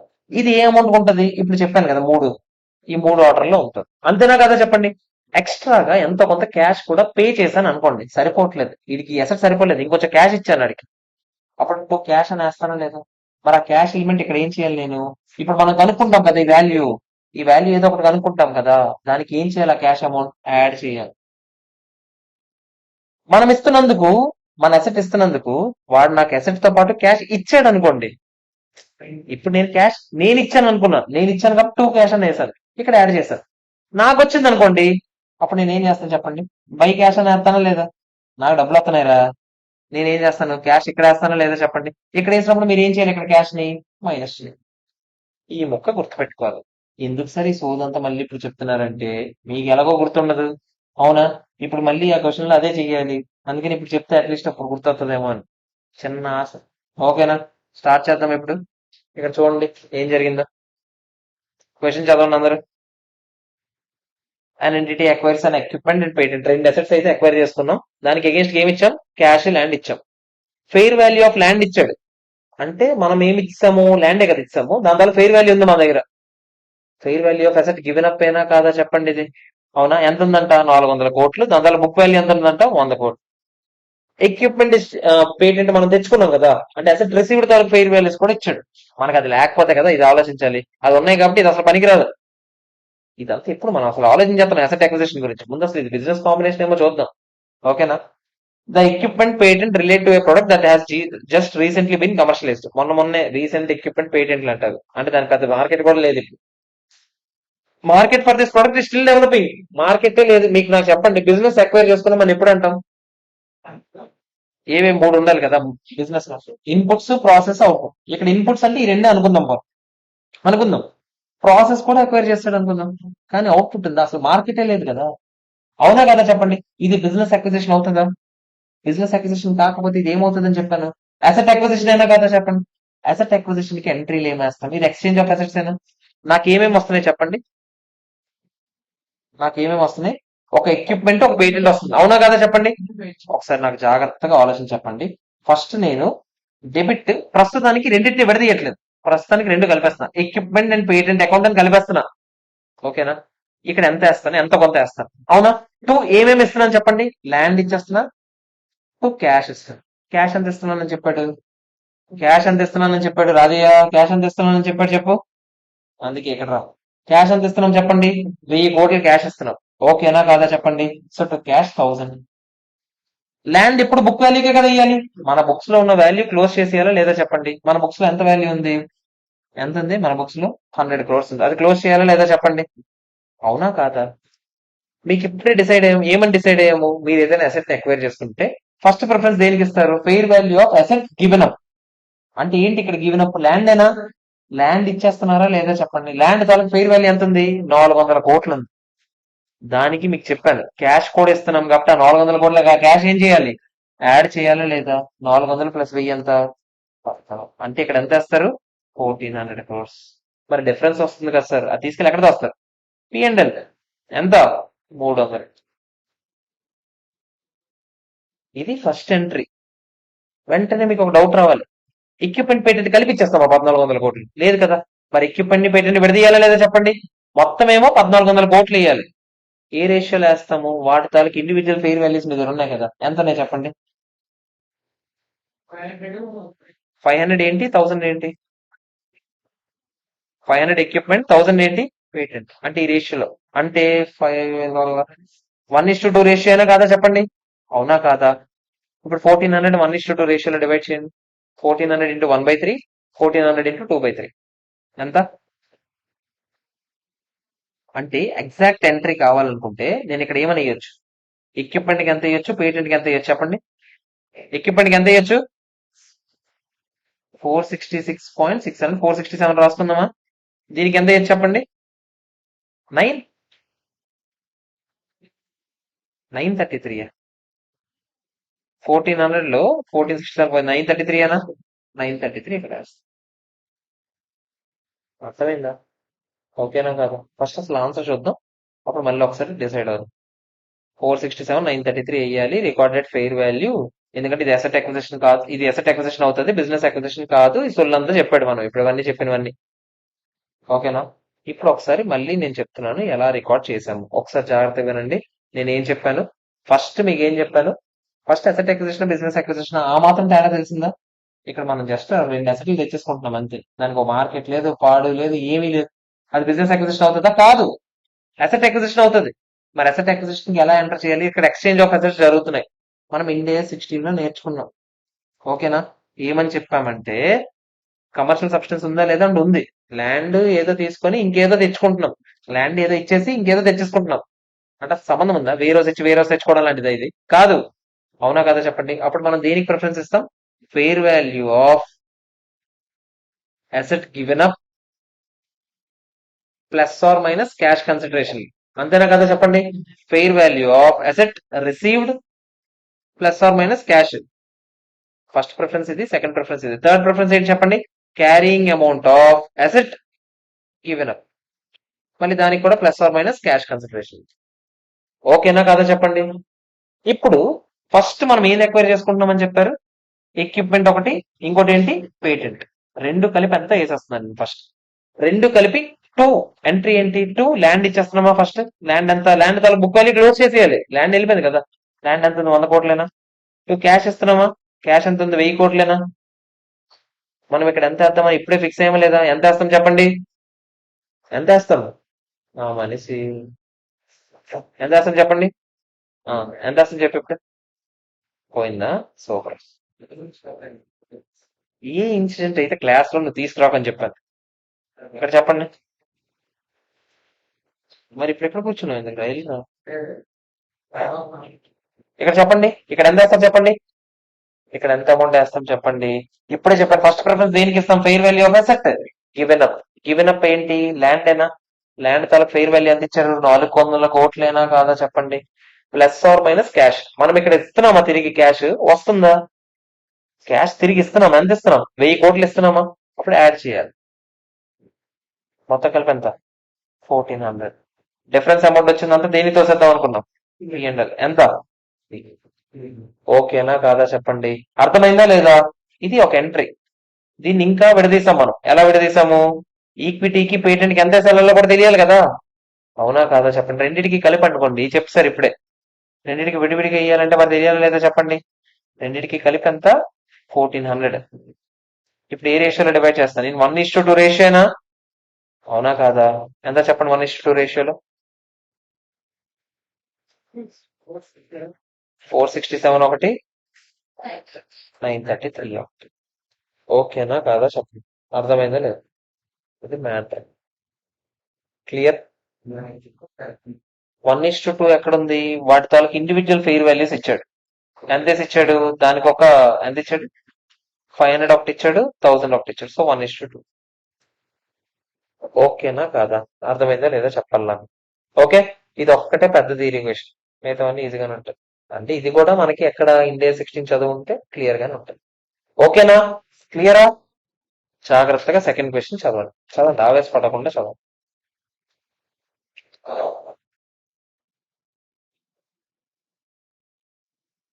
ఇది బిజినెస్ అవుతుందా లేదా అనేది క్వశ్చన్ అన్నమాట. సో అది దృష్టిలో పెట్టుకొని చదవండి.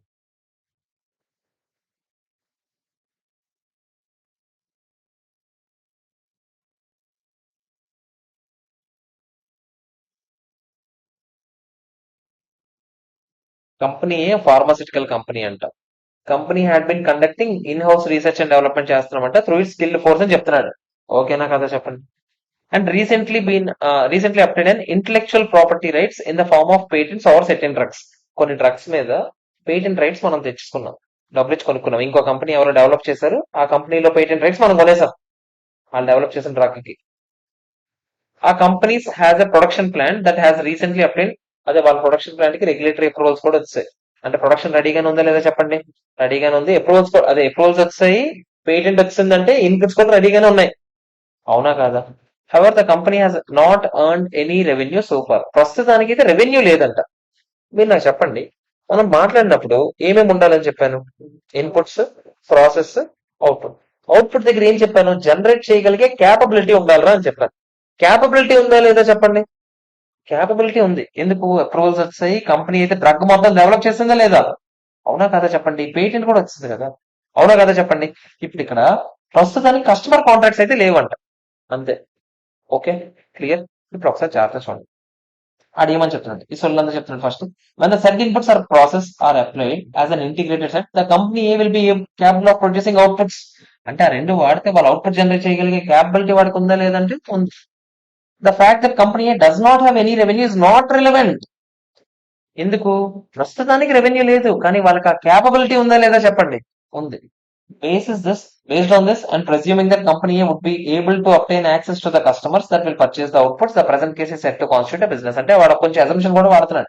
ఏమని వాడుతున్నాడు? ప్రస్తుతానికి కస్టమర్స్ లేరు, కానీ ఎదిగితే దొరుకుతారని అనుకుంటున్నాము, మాకు క్యాపబిలిటీ కూడా ఉందని అనుకుంటున్నాము, దాన్ని బట్టి ఇది బిజినెస్ అవుతా లేదా చెప్పండి? దీన్ని ఎక్వైర్ చేసుకుంటే బిజినెస్ కూడా అయిపోతుంది.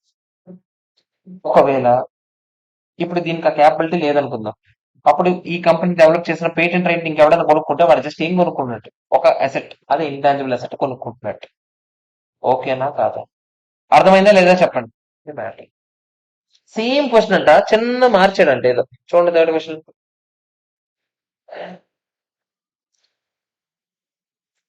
రెవెన్యూ కాంట్రాక్ట్స్ లేకపోతేనే మనం ఏం చెప్పాము? బిజినెస్ అక్విజిషన్ అవుతుందని చెప్పాము. ఈసారి రెవెన్యూ కాంట్రాక్ట్స్ కూడా ఉందంట, సేల్స్ ఫోర్స్ కూడా ఉందంట. కాకపోతే ఇక్కడ చూడండి, acquires all the inputs and process other than sales force. మనం ఎక్వైర్ చేసుకునేటప్పుడు మనం ఏం చేసాము, ఇన్పుట్స్ ని ఎక్వైర్ చేసుకున్నాము, ప్రాసెస్ ని ఎక్వైర్ చేసుకున్నాం, కానీ అది అమ్మే క్యాపబిలిటీ ఉన్న సేల్స్ ఫోర్స్ ఎవరైతే ఉన్నారో వాళ్ళని ఎక్వైర్ చేసుకోలేదు. దెన్ వెదర్ ఇప్పుడు అవుతుందా లేదా అని అడిగాడు. ఇక్కడ యాక్చువల్ గా ఇది మామూలుగా ప్లెయిన్ గా ఇక్కడ వరకు చూసాం అనుకోండి, అవుతుందా లేదా అంటే అవ్వదు. అంతేనా కదా చెప్పండి, ఎందుకంటే సేల్స్ జనరేట్ చేయగలిగే క్యాపబిలిటీ మీ దగ్గర ఉందో లేదో మాకు తెలియదు. కానీ ఇక్కడ అజంప్షన్ తీసుకొని చెప్పేసి ఉంటాడు. ఏమని చెప్పుంటాడు అంటే, మీరు కూడా అదే బిజినెస్ లో ఉన్నామని అనుకుంటున్నాం, ఆ మాత్రం సేల్స్ ఫోర్స్ మీ దగ్గర ఉందని అనుకుంటున్నాం. మీ దగ్గర ఆ మాత్రం సేల్స్ ఫోర్స్ ఉందనుకోండి, జస్ట్ సేల్స్ మేనేజర్లు, సేల్స్ కమిషన్ ఏజెంట్లు వాళ్ళు లేరు అంతే. ఇన్పుట్లు వచ్చాయి, ప్రాసెస్లు వచ్చాయి, మీరు అదే బిజినెస్ లో ఉంటే ఆ మాత్రం ఎలా జనరేట్ చేయాలో మీకు ఆ క్లారిటీ ఉంది. అప్పుడు మీరు అది బిజినెస్ గానే అవుతుంది అని అన్నాడు. మీరు ఎగ్జామ్ లో ఎంత డిప్లొమాటిక్ గా రాయగలిగితే రాయండి, లేకపోతే మీకు ఎలా అనిపిస్తుందో అజంప్షన్ క్లియర్ గా రాసి రాయండి. ఓకేనా? ఇప్పుడు ఎవడంత అజ్యూమ్ చేసుకుంటాడు, వాడు ఏమంటాడు చూడండి. ఫర్దర్ ఫస్ట్ వాడు ఏమంటాడు, though the sales force has not been taken over, if the missing inputs can be easily replicated. If the missing inputs can be replicated అంటే మీ దగ్గర ఏదైతే మిస్ అయిందో సేల్స్ ఫోర్స్, దాన్ని కనుక మీరు రెప్లికేట్ చేయగలిగితే, అంటే మీ సొంత సేల్స్ ఫోర్స్ వాడి మీరు చేయగలిగితే, అప్పుడు అది ఏమవుతుంది, బిజినెస్ అవుతుంది అని చెప్తున్నారు. Further if B is also in similar line of business, then existing sales force may be relevant to mitigate the missing input. ఇవన్నీ రకరకాల అజంప్షన్స్. ఓకేనా? ఎవరి వల్ల కాదు ప్రపంచంలో ఇన్ని చెప్పాలని. ఓకే, అంటే మీరు చదివారు కాబట్టి ఆబ్వియస్లీ ఇప్పుడు ఒక్కొక్కసారి చదువుతారు కాబట్టి ఆ మాత్రం ఓకే ఇలాంటివి రాయొచ్చేమో అనే మొక్క వెళ్తుంది. ఒకసారి కూడా చదవకపోతే ఆ మాత్రం మొక్క కూడా రాలేదు ఎవరికి. కానీ కాన్సెప్ట్ తెలుసుకున్నాడు ఏమంటాడు, అక్కడ లేదని లేదు కాబట్టి ఏమంటాడు, ఆడు ఎక్వైర్ చేసుకున్నట్టు కాదు, ఇది అసెట్ ఎక్విజిషన్ అంటాడు. తప్పేం లేదు. ఇక్కడ కొంచెం అజంప్షన్స్ తీసుకొని చేస్తున్నాం ఆన్సర్స్. ఓకేనా కదా చెప్పండి. ఫోర్త్ క్వశ్చన్ చూద్దాం.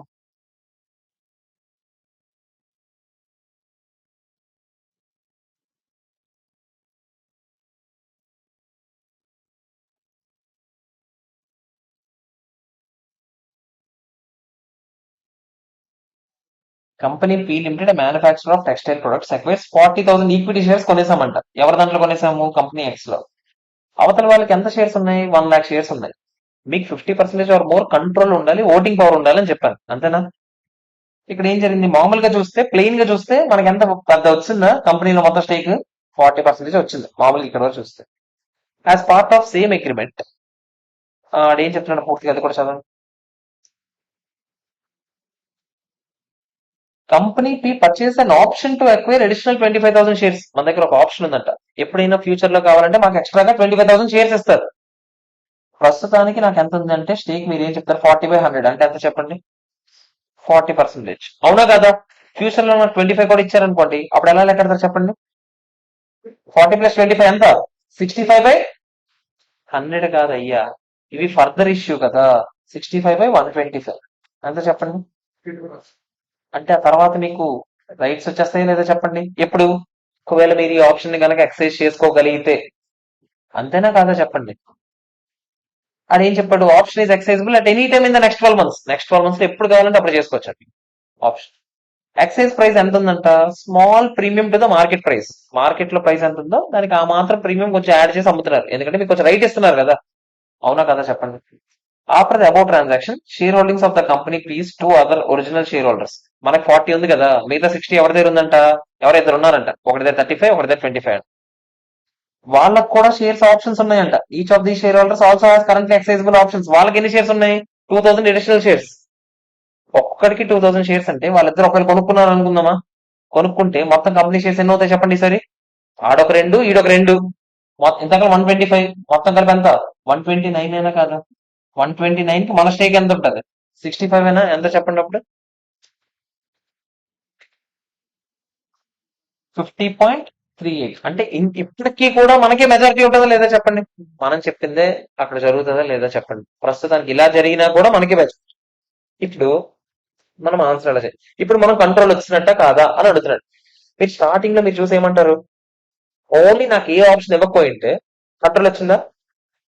కానీ నాకు ఆప్షన్ ఉంది, ఆప్షన్ ఎప్పుడైనా ఎక్సైజ్ చేసుకోవచ్చు. అంటే ఈ రోజు కావాలన్నా నేను ఎక్వైర్ చేసుకోవచ్చా లేదా, చేసుకోవచ్చు. సో మీకు ఆ సత్తా ఉంది. వాళ్ళు కూడా ఎక్వైర్ చేసుకున్నా కూడా మెజారిటీ ఎవరికి ఉంటుంది, మళ్ళీ మీకే ఉంటుందా లేదా చెప్పండి. అవునా కాదా. ఇప్పుడు మీరేం చూడాలి, మీరు ఎక్సైజ్ చేయగలరా లేదా, మీకు ఆ ఇంటెన్షన్ ఉందా లేదా మీరు చూడాలి. ఎప్పుడు ఎక్సైజ్ చేస్తారు చెప్పండి, దీనివల్ల మీకు బెనిఫిట్ ఉందనుకోండి, ఆబ్వియస్లీ మీరు ఎక్సైజ్ చేస్తారు లేదా, చేస్తారు. బయట మార్కెట్ లో రేటుకి దీనికి ఏమైనా తేడా ఉందా, చాలా కొంచెం ప్రీమియం మీద నామకే వాస్తే ఉందని చెప్పాడు. అంతేనా కదా. వాడే కదా చెప్పాడు, స్మాల్ ప్రీమియం ఏదో యాడ్ చేసామని చెప్పాడు. చూస్తే కంపెనీ మొత్తాన్ని ఎక్వైర్ చేసేటట్టే ఉంది. టెంప్టింగ్ అని ఉందా లేదా ఆఫర్? అవునా కదా చెప్పండి. ఆఫర్ టెంప్టింగ్ అని ఉంది కాబట్టి నేనైతే ఆన్సర్ ఎలా రాసుకుంటాను? టెంప్టింగ్ అని ఉంది. మీరు అవన్నీ కండిషన్స్ చూస్తుంటే ఎలా చూసినా మనకి స్టేక్ వచ్చేస్తుంది. సో ఆబ్వియస్లీ ప్రస్తుతానికి పేరుకి లేదు కానీ రైట్, రెడీగా రైట్ వచ్చేసే ఛాన్స్ ఉందా లేదా? నాకు ఉంది. సో నేను ఎక్వైర్ చేసుకున్న కంట్రోల్ నాకు ఉన్నట్ట లేనట్ట అంటే నేను చెప్తాను. బయట వెళ్ళాను ఈరోజు, తిరిగాను బయట మార్కెట్లోకి వెళ్తున్నాను. ఏంట్రా కంపెనీలో నీకు స్టేక్ ఉందా కంట్రోల్ ఉందా అని ఎవడైనా అడిగాను అనుకో, నేనేమంటాను? స్టేక్ ఏంట్రా మొత్తం కంపెనీ నాదే అని అంటాను లేదా చెప్పండి. ఎందుకు? ఆడు కావాలంటే ఆడు నీది ఎలా అవుతుందిరా లెక్క చూపించాలని అన్నాడు అనుకో, వెంటనే వాపస్ కూడా వెళ్తాను కదా. అవునా కదా చెప్పండి? అవునా కదా? సో నా కంట్రోల్ ఉన్నట్టే లేనట్టు అంటే ఏం చెప్తాను? ఉన్నట్టు మనం అనుకుంటాం. ఇప్పుడు ఈడేం రాశాడు చూద్దాం. ఆ మొత్తం సొల్లంతా చెప్పాడు. ఆప్షన్స్ ప్రస్తుతానికి క్వశ్చన్ లో ఉన్నదంతా రాసేయండి. ఏ కష్టపడద్దు, క్వశ్చన్ లో ఉన్నది అలా రాసేయండి. ఎఫ్ఆర్ లో తీరి చదివేంత ఓపిక ఎవ్వడికి ఉండదు. చివరిలో కన్క్లూజన్ రాసినోడే ఆన్సర్లకు మార్కులు వేసుకుంటాడు. ఓకేనా కదా? ఇక్కడ చూద్దామా. By considering all the above factors, company P concludes that with acquisition of 40,000 shares together with potential voting rights. Potential voting rights అంటే ప్రస్తుతానికి లేవు కానీ ఫ్యూచర్ లో ఈజీగా వస్తాయి. It has obtain the control of company X అని అనుకోవచ్చు. ఓకేనా కాదా చెప్పండి. అర్థమైందా లేదా? డిప్లొమాటిక్ ఆన్సర్స్ అన్ని అంత ఓకే. క్లియర్. ఫిఫ్త్ క్వశ్చన్ చదివి చెప్తారా నాకు? మీరైతే ఏం చేస్తారన్నట్టు ఆలోచించుకొని చెప్పండి. వీరా జీరా ఎవరో ఉన్నారంట. Manufacturing and selling of lubricants ఏవో అమ్ముతారంట. Share holders of Veera and Jeera కలిపి ఏదో అగ్రిమెంట్ ఎంటర్ అయ్యారంటే ఏంటది? Join forces to benefit from lower delivery. వీళ్ళిద్దరు కలిస్తే డిస్ట్రిబ్యూషన్ కాస్ట్లు డెలివరీ కాస్ట్లు తగ్గిపోతాయని వాళ్ళ plan. Okay. Business combination in setup is carried out by setting up a new entity. కొత్తగా ఒక కంపెనీ వస్తుంది. ఇప్పుడు మీరా వీరా జీరా కలిసి మీరాను కొత్తగా కంపెనీ క్రియేట్ చేశారు. ఓకేనా? ఈ మీరా కంపెనీలో వీరాకి 100 షేర్స్ ఉంటాయి, జీరాకి ఎన్ని షేర్స్ ఉంటాయి? 50 షేర్స్ ఉంటాయి. పాపం కొత్త కంపెనీలో స్టేక్ ఎవరికి ఉంది అయితే ఎక్కువ? వీరాకే ఉంది. ప్రస్తుతానికి చూస్తుంటే ఎవరికి ఎక్కువ ఉంది? వీరాకే ఎక్కువ ఉంది. ఇంకేమైనా చెప్పాడో చూద్దామా.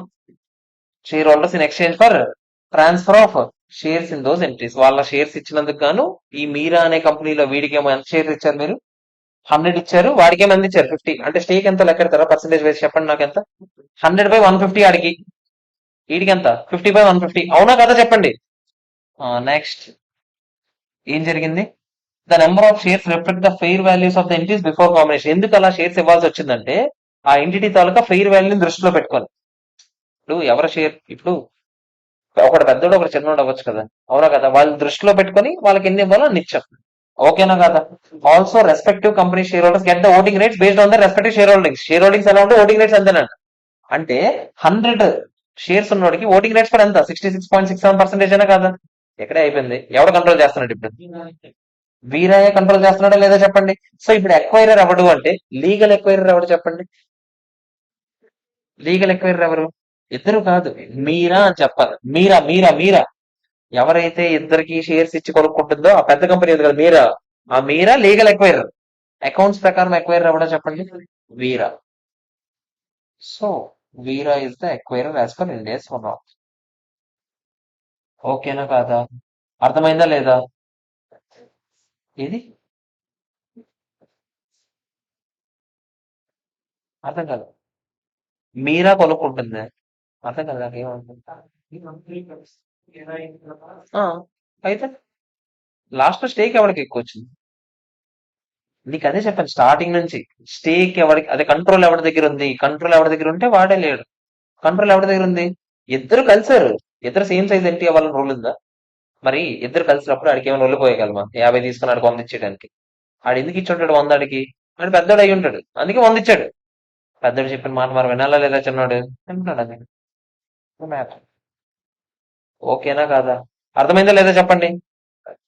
ఒకవేళ ఇద్దరు పెడుతున్నాం కదా సార్, మరి ఆ ఇద్దరికి ఇవ్వాలి కదా సార్ అంటే అప్పుడు మీరు ఏం చేసి ఉండాల్సింది? ఇద్దరు 50-50 తీసుకుని ఉండాల్సింది. మరి మీరు అర్థదట్టంగా తీసుకున్నారంటే మీకు కూడా తెలుసు కదా ఆ మ్యాటర్. అవునా కదా చెప్పండి. నెక్స్ట్ నెక్స్ట్ చదువుతారా?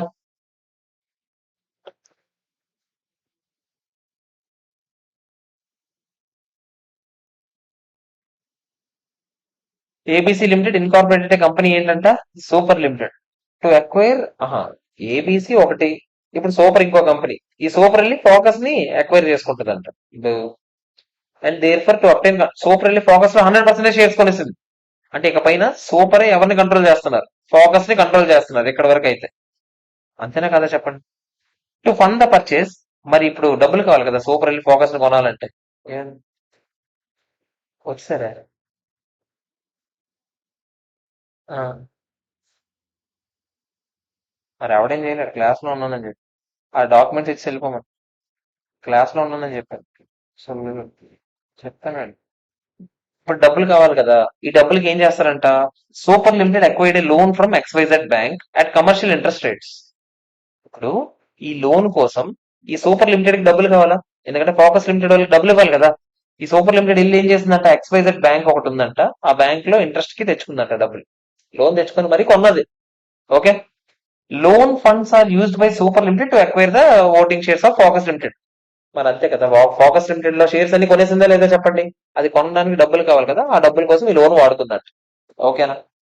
Post the acquisition, Soap Limited has the ability to elect or appoint or to remove a majority of members of governing body of Focus Limited. అంటే ఇక పైన మొత్తం మనం చెప్పిందే నడుస్తుంది అక్కడ అంతా, మందే హవా. ఓకేనా. And also Super Limited's management is in a power where it will be able to dominate the management of Focus Limited. Obviously Super Limited, మరి ఆబ్వియస్లీ వాళ్ళ మేనేజ్మెంట్ కూడా డామినేట్ చేస్తారు లేదా చెప్పండి. మొత్తం మన దగ్గర ఉందిరా, అటు ఇటు ఏమైనా నోరెత్తగలండి. Can super limited be identified as acquirer అవుతాడా లేదా? ఆబ్వియస్లీ అవుతాడు. యాక్చువల్ గా సింపుల్ గా చూసుకుంటే ఓడిఎం. సూపర్ లిమిటెడ్ ఎక్వైర్ అవుతాడా లేదంటే అవుతాడు. అది చెప్పలేం కదా. ఓహో, ఏవో చెప్పాడు చూద్దామా. ఫస్ట్ చూడండి. In business combination effected primarily by exchanging of equity interest, acquire ఎవడవుతాడంటే ఎవడైతే ఈక్విటీ షేర్స్ ఇస్తాడో జనరల్ గా వాడే అవుతాడు. However in some business cases, అదే అది in some situations reverse acquisitions కూడా జరగవచ్చు, అవి కూడా చూసుకోండి అని చెప్తున్నాడు. ఇంకొన్ని ఇంపార్టెంట్ ఫ్యాక్టర్స్ కూడా ఉన్నాయి, అవి కూడా దృష్టిలో పెట్టుకొని చూసుకోవాలంటాడు. ఆ ఇంపార్టెంట్ ఫ్యాక్టర్స్ లో ఏమేమి చెప్తున్నాడు చూడండి. Relative voting rates in the combined entity after business combination. మీరు ఇందాక చూస్తే బిజినెస్ కాంబినేషన్ జరిగిన తర్వాత మీకు ఎంత వరకు షేర్స్ ఉంటున్నాయి, 150. దాన్ని బట్టి కూడా మనం మారుతుందా లేదా చెప్పండి. ఎవడ ఎక్వైర్ మారిపోయిందా లేదా చెప్పండి. సో అలా మారిపోవచ్చు కొన్నిసార్లు. Existence of large minority voting interest in the combined entity if no other owner or organised group has significant voting interest. For example, minority interest చాలా మంది ఉన్నారు. ఇప్పుడు చూడండి, ఇది చాలా ఇంట్రెస్టింగ్ పాయింట్. ఫర్ ఎగ్జాంపుల్, 100 షేర్లలో నేను 40 షేర్లే కొన్నాను. మామూలుగా అయితే నా కంట్రోల్ ఉన్నట్టా లేనట్టా? కంట్రోల్ ఉన్నట్టా లేనట్టా? లేదు. కానీ ఆ మిగతా 60 మంది ఉన్నారు కదా, ఆ 60 మంది అనుకోండి, డిఫరెంట్ పీపుల్, ఒకరికి సంబంధం లేదు, మీటింగ్ లేదు, ఏం లేదు, వాళ్ళకి సంబంధమే లేదు, మనిషికి ఒక్కొక్క షేర్ ఉంది. ఇప్పుడు వీళ్ళందరూ కలిసి నన్ను ఓడించడం అంత ఈజీయా? అంత ఈజీగా కాదు. అందరూ కలిసి కట్టుగా నాకు ఏమైనా చేస్తున్నట్టుగా నాకు ఏదైనా ఇన్ఫర్మేషన్ ఉందా అంటే ఏం లేదు, ప్రస్తుతానికి అయితే ఎవరెవరు కలట్లేదు. యాక్చువల్ గా చూస్తే నీకు లీగల్ గా కంట్రోల్ ఉందా? లేదు. కానీ అకౌంట్స్ ప్రకారం కంట్రోల్ ఉన్నట్టే, అంటే బిజినెస్ అక్విజిషన్ జరిగినట్టే అక్కడ 40 షేర్లు కొన్నా కూడా. ఎందుకు సార్ అంటే ఈ 60 మంది వచ్చి నన్ను ఏం పేయగలేరు. అంతేనా కాదా చెప్పండి. ఈ 40 వరకు నా దగ్గర షేర్లు ఉన్నాయి కాబట్టి మెజారిటీ డెసిషన్స్ నేను చెప్పినట్టుగానే వెళ్తాయి. ఒక 10 మంది వస్తే చాలరా, ఆ 10 మంది ఈజీగా వస్తారు, ఎందుకంటే వాళ్ళందరూ ఒక్కొక్కరు స్ప్లిట్ అయిపోయారు, సంబంధమే లేదు, ఒక 10 మంది అయినా రఫ్ గీరా అనే థాట్ ఉంటుందో లేదా చెప్పండి. అప్పుడు కంట్రోల్ ఉన్నట్టు. ఓకేనా. సో డైరెక్ట్ గా చెప్పి ఓన్లీ 51% ఒక్కటే కాదు. ఇక్కడ మ్యాటర్ ఏంటి, కంట్రోల్ అంటే అది ఒక్కటే కాదు, రకరకాల ఫ్యాక్టర్స్ చూసుకోవాలి, అందులో వన్ ఆఫ్ ద ఫ్యాక్టర్. ఇప్పుడు ఇక్కడ చూస్తే మీరు existence of large minority voting interest, minority చాలా ఎక్కువ మంది ఉన్నారు, అదే మిగతా batch. In the combined entity if no other owner or organize group of owners has significant voting interest, దాన్ని బట్టి మారిపోవచ్చు. Okay. Composition of governing body of the combined entity, combined ఎంటిటీలో మేనేజింగ్ డైరెక్టర్స్ ఎవరు ఉంటారా, బోర్డ్ ఆఫ్ డైరెక్టర్స్, వాళ్ళందరూ నేను చెప్పిన వాళ్ళే వింటున్నారు. నాకు స్టేక్ 20% ఉంది, కానీ బోర్డ్ ఆఫ్ డైరెక్టర్స్ అపాయింట్ చేసే రైట్ అంతా నాకే ఇస్తారు మిగతా షేర్ హోల్డర్స్ అందరూ కలిసి. అప్పుడు ఆబ్వియస్లీ ఎవరికి కంట్రోల్ ఉన్నట్టు, నేనేం చెప్తే అదే దొబ్బుతుందా లేదా చెప్పండి. అప్పుడు అది కూడా ఏమవుతుంది, కంట్రోల్ ఉన్నట్టే. సో ఓన్లీ 51% పాయింట్ ఒకటే కదా, రకరకాల పాయింట్స్ కూడా చూసుకోవచ్చు కొన్నిసార్లు. కాంపోజిషన్ ఆఫ్ సీనియర్ మేనేజ్మెంట్, అందులో ఉన్న సీనియర్ ఎంప్లాయీస్ అందరూ మా వాళ్ళేనంట, అందరూ మీ వాళ్ళే అయినప్పుడు అప్పుడు కూడా మీకే ఎక్కువ హవా ఉంటుందా లేదా చెప్పండి. అలాంటివి చూసుకోవాలి. ఇంకేమైనా టర్మ్స్ ఉంటే ఆ టర్మ్స్ కూడా చూసుకోవాలి. అన్ని చూసుకున్న తర్వాతనే మనం ఏం చేయాలి, ఈ దీనికి కంట్రోల్ ఉందా లేదా అని డిసైడ్ చేయాలి. సో ఇవన్నీ ఉన్నాయని అనుకొని మనం ఏమనుకుంటున్నాము, ఇక్కడ ప్రస్తుతానికి సూపర్ లిమిటెడే కంట్రోల్ చేస్తుందని అనుకుంటున్నాం. ఓకేనా కాదా? అర్థమైందా లేదా? యాక్చువల్లీ ఇవన్నీ మీరు ఇక్కడ రాయాలంటే రాయాల్సిన అవసరం లేదు, ఏ నుంచి ఈ పాయింట్స్, కానీ ఏ నుంచి ఈ పాయింట్స్ ఎందుకు పనికి వస్తాయి, మిగతా క్వశ్చన్లు ఎక్కడైనా ఆన్సర్ చేయడానికి పనికి రావచ్చు. ఓకే. క్లియరా కాదా చెప్పండి, అర్థమైందా లేదా? ఒక్క 2 మినిట్స్ ఆగండి, 2 మినిట్స్ తర్వాత మళ్ళీ స్టార్ట్ చేద్దాం. కొంచెం ఫోన్ మాట్లాడి వచ్చేసి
మ్యాప్స్ మరి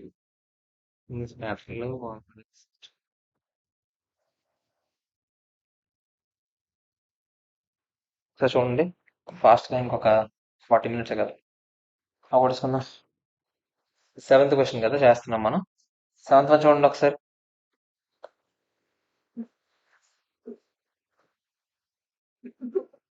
మనసు ప్రశాంతంగా ఉంది. 7th క్వశ్చన్ నేను చెప్తున్నాను రా, ఏదంటారా.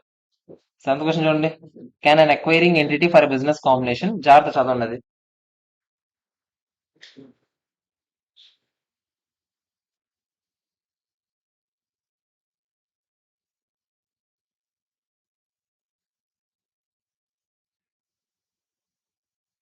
ఇక్కడ చూసారా, ఒక నాన్ బైండింగ్ లెటర్ రాసి ఇచ్చారంట. అంటే మీకు ఒకేసారి కంట్రోల్ ఇవ్వము, కానీ ఒక నాన్ బైండింగ్ లెటర్ రాసి ఇచ్చారు. ఆ లెటర్ ప్రకారం ఒక 2 months లో కంట్రోల్ ట్రాన్స్ఫర్ అవుతుందని మీ ఎక్స్పెక్టేషన్ అంట. మీకు ఏం చెప్పాను నేను, ఏ రోజు కంట్రోల్ ట్రాన్స్ఫర్ అయినట్టు చెప్పండి. నిజంగా ఏ రోజు అయితే మీకు ఎఫెక్టివ్ గా ట్రాన్స్ఫర్ అయిపోద్ది ఆ రోజే. ఇలా ఏదో లెటర్ రాసాము, మాక్సిమం 2 months లో అయిపోద్ది, ఇలాంటివన్నీ చెబుతారు మీరు. సో ఇలాంటివన్నీ చెల్లుతాయా? చల్లవు. ఓకేనా కాదా చెప్పండి. Next 8th question. 8th question.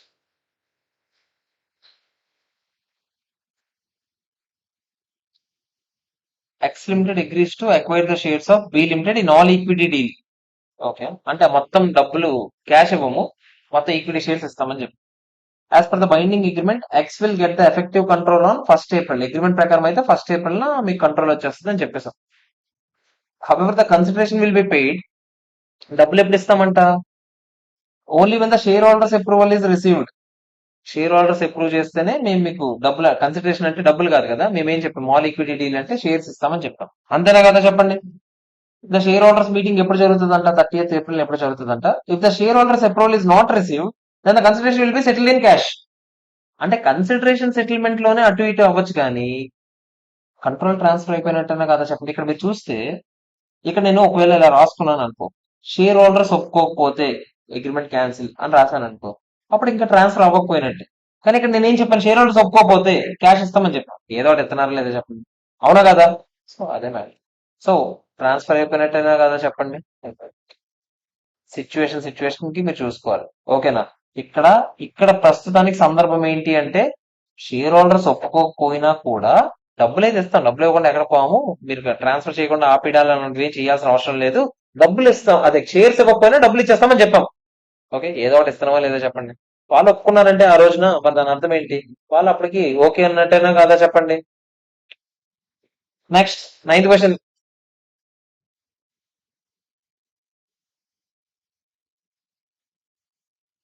ఇది ఎక్కడో చదివినట్టున్నాం. ఇక్కడ ఏం చెప్పాడు చదవండి. ABC Limited acquired all the shares of XYZ Limited. The negotiations had commenced on 1st January 2001 and the agreement was finalized on 1st March 2001. ABC appraised the control 1st March లో వచ్చేసిందంట. Agreement states that acquisition is effective from, అప్పుడెప్పటి నుంచి effective అని రాసుకున్నారు, retrospective effective ఇచ్చుకున్నారు వీళ్ళు. And that ABC limited is entitled to all the profits after the date. అవన్నీ ఎవరు చెప్తాడు మనకి, ఏ రోజున మనకు అసలు నిజంగా కంట్రోల్ ఎక్వైర్ చేసుకున్నాం? 1st March అయినా కదా చెప్పండి. మరి అప్పుడు మనం ఏం చూస్తాం చెప్పండి, 1st March date of acquisition అవుతుంది. మిగతావన్నీ చూస్తామా మేము? మీరు మొత్తం ఎప్పుడు ఏ క్వశ్చన్ అడిగినా మొత్తం ఇండియస్ 103లో తెలిసిన రాసింది, థియరీ క్వశ్చన్ రాసండి. పవర్ ఉండాలి, ఎక్స్పోజర్ ఉండాలి, ఇవన్నీ ఎందుకు మనకి, మనకి మన వ్యాపారం. ఓకేనా. Next 10th question. 10th question ఇది కూడా చెప్పారు, రెగ్యులేటరీ అప్రూవల్ కావాలంటే మీరు ఏం చేయాలి? నిజంగా ఏ రోజు అయితే రెగ్యులేటరీ దగ్గర నుంచి అప్రూవల్ వస్తుందో ఆ రోజైనా కాదా చెప్పండి. ఇక్కడ ఏం జరిగింది చదవండి ఒకసారి. ABC and XYZ are manufacturers of rubber components for particular type of component, అదే equipment. ABC makes a bid for XYZ. ABC XYZ business ని కొనేద్దాం అని అనుకుంటుంది, కానీ కాంపిటీషన్ కమిషన్ ఆఫ్ ఇండియా ఏమని అనౌన్స్ చేసిందంటే, ఈ ట్రాన్సాక్షన్ వల్ల కొన్నిసార్లు కాంపిటీషన్ ఎఫెక్ట్ అవ్వచ్చా లేదా? వ్యాలిడ్ గా లీగల్ గా జరగాల్సిన కాంపిటీషన్ అంటే కొంతమందికి అన్యాయం జరగచ్చు కదరా. ఇప్పుడు జియో వచ్చిన తర్వాత సడన్ గా ప్రైజెస్ అన్ని తగ్గించిన తర్వాత 80 కేసేసే లేదా కాంపిటీషన్ కోర్టులో, అలాగే. ఓకేనా. సో ఇలాంటివి ఏమైనా జరుగుతాయో లేదా చెప్పండి, వాళ్ళే రెగ్యులేటరీస్ అక్కడ, అవునా. సో వాళ్ళు ఏం చెప్పారు, to ensure that competition laws are not breach. Competition laws breach అవ్వట్లేదని చూసుకుంటాం మేము, చూసిన తర్వాత అప్రూవల్ ఇస్తామని చెప్పారు. ఓకేనా. Even the contracts are made subject to the approval of CCI, ABC limited and XYZ mutual agree to terms of acquisition purchase consideration అన్ని మాట్లాడుకున్నారు అథారిటీ క్లియరెన్స్ రాకపోయినా. కానీ మనం ఏం చూస్తాము, వెయిట్ చేయాలా లేదా చెప్పండి. అథారిటీ కోసం వెయిట్ చేయాలా లేదా. అథారిటీ అప్రూవల్ ఏ రోజైతే వస్తుందో ఆ రోజే కంప్లీట్ అయినట్టు. అంతకన్నా ముందు మీరు ఏం చేసినా కూడా అవన్నీ చెల్లుతాయా, చెల్లవు. క్యాన్ ద అక్విజిషన్ డేట్, వీళ్ళిద్దరు అప్రూవ్ అయిన డేటే అవుతుందా అప్రూవల్ రాకపోతే అని అడుగుతున్నారు. మీరు ఏం చెప్పాలి చెప్పండి. అప్రూవల్ రాలేదు కాబట్టి వీళ్ళిద్దరు ఒప్పుకున్నది అవుతుందా, అవ్వదు. ఓకేనా కదా. అప్పుడు మనం ఏమని రాయాలి, వాళ్ళిద్దరు వెయిట్ అది చేసినా చేయకపోయినా అక్విజిషన్ ఎప్పుడు జరిగినట్టు, ఆ రోజు ఏ రోజు అయితే అప్రూవల్ వస్తుందో ఆ రోజు జరిగినట్టు. సో ఇక్కడ చూస్తే అక్విజిషన్ డేట్ ఇస్ మామూలుగా అక్విజిషన్ డేట్ అంటే ఏంటి, మళ్ళీ అన్ని మళ్ళీ ప్రతి దగ్గర అదే పాయింట్ చెప్తున్నాడు. Date on which acquirer obtains the control is generally ఎప్పుడు అవుతుంది, కన్సిడరేషన్ ఎప్పుడైతే ట్రాన్స్ఫర్ చేసామో, ఎప్పుడైతే అసెట్స్ లయబిలిటీస్ తెచ్చుకున్నామో అప్పుడే అవుతుంది. కానీ కొన్నిసార్లు ఆ తర్వాత డేటో ముందు డేటో జరగవచ్చు అని అంటాడు. ఎయిదర్ ఎర్లియర్ అవ్వచ్చు లేటర్ అవ్వచ్చు ఆ డేట్ కన్నా. అందులో వన్ ఆఫ్ ద కేసు ఏంటి, అప్రూవల్ వచ్చిన కేసు. దాని గురించి చెప్తూ ఎప్పుడవుతుంది చెప్పండి. This is pertinent given that approval from CCI is considered to be substantive process and accordingly acquisition is considered to be completed only on the receipt of such approval. Approval నిజంగా ఈ రోజైతే వస్తుందో ఆ రోజే కంప్లీట్ అయినట్టు. ఓకేనా కాదా. అర్థమైందా లేదా చెప్పండి. ఒకటి గుర్తుపెట్టుకోండి, బిజినెస్ కాంబినేషన్ లో ఈ క్వశ్చన్లు రావు. వచ్చేది ఈ క్వశ్చన్లు ఇస్తే చచ్చిపోతాడు. ఈ క్వశ్చన్లు ఎవడెవడు ఈసారి అదే చెప్తా. మామూలుగా అయితే బిజినెస్ కాంబినేషన్ వస్తే ఆ వెనకాల చేస్తాం పెద్ద పెద్ద క్వశ్చన్లు, అవే వస్తాయి. ఇవి ఎవడికి ఇవ్వడు. కానీ ఈసారి ఎంసీక్యూస్ ఉన్నాయి కాబట్టి మీకు ఒకటో రెండో అటు ఇటు తగలొచ్చు ఇందు నుంచి. జనరల్ గా ఇందు నుంచి తగలవని అనుకుంటున్నాను, ఎందుకంటే దీని నుంచి పెద్ద క్వశ్చన్లు ఇచ్చి ఎంసీక్యూలు దీని నుంచి ఇచ్చేసి చచ్చిపోతారు ఇంక జనాలు. లేదు వాడు పాత వెయిటేజ్ వాడుతున్నాడు అనుకోండి, అంటే 20 మార్క్స్ బిజినెస్ కాంబినేషన్ పెట్టుకున్నాడు అనుకోండి, అప్పుడు 14 మార్క్స్ క్వశ్చన్స్ పెట్టి 6 మార్క్స్ కి ఇది ఒక కేస్ స్టడీ లాగా ఇచ్చినా ఆశ్చర్యపోలేదు. ఎవరికి తెలియదు పిట్ పేపర్ ఎలా ఉంటుందో, ఎక్స్పెక్టేషన్స్ ఇవన్నీ. ఓకేనా కదా. ఇక్కడ క్వశ్చన్ చూస్తారా, 11th క్వశ్చన్. సిమిలర్ క్వశ్చన్ మే 19 లో ఇచ్చాడంట. ఏంటో చదవండి ఒకసారి.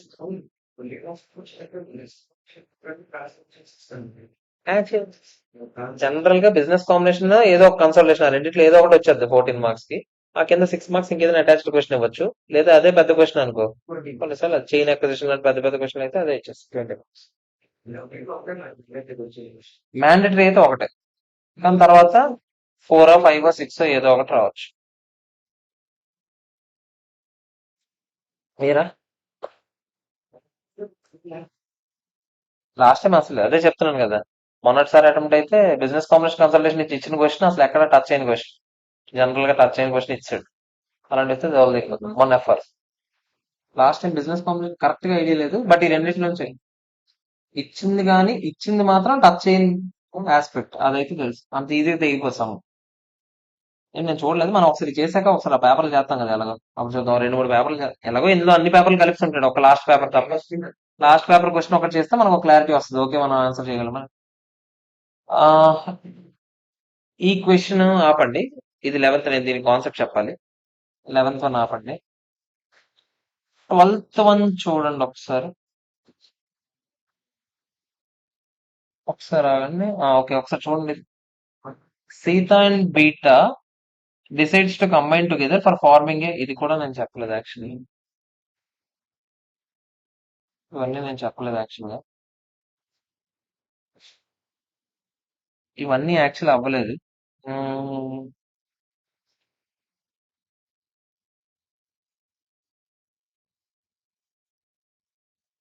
ఇవన్నీ అవ్వలేదు. ఇక్కడ నుంచి మళ్ళీ కాన్సెప్ట్ చెప్పాల్సిందే. కింద క్వశ్చన్స్ మెయిన్ క్వశ్చన్స్ ఉంటాయి కదా, థియరీ క్వశ్చన్స్ కాకుండా.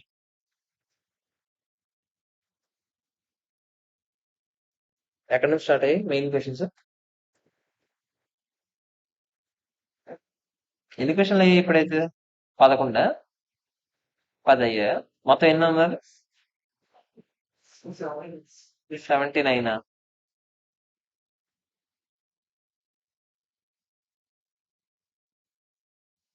పెద్ద క్వశ్చన్ సెపరేట్ ఏం చేయలేదా. ఇక్కడ ఏవో ఇచ్చాడు. ఒకసారి ఇక్కడ చూడండి, ఇది మనకు తెలుసు ఇప్పుడే. అదే ఆ అదే ఇది లెక్కేద్దాం నార్మల్ గా. ఒకసారి చూడండి ఒకసారి. సారీ, ఇది కూడా అవ్వలేదు. కొన్ని పాయింట్స్ ఉండిపోయి, చిన్న చిన్న పాయింట్స్ ఉండిపోయి. ఏది చెప్పాలన్నా మిగతా పాయింట్స్ చెప్పాల్సింది.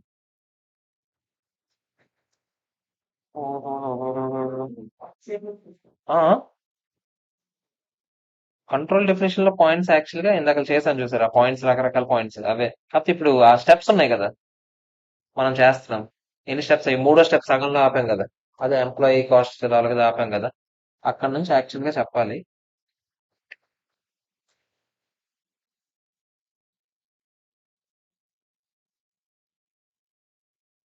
సర్లే, ఇవన్నీ రేపు చెప్తాం. ఈ రోజుకి చాలు, ఎక్కువ నేర్చుకున్నారు బిజినెస్ కాంబినేషన్. రేపు మిగతావి మాట్లాడుకుందాం. Okay, bye friends, bye, have a nice day.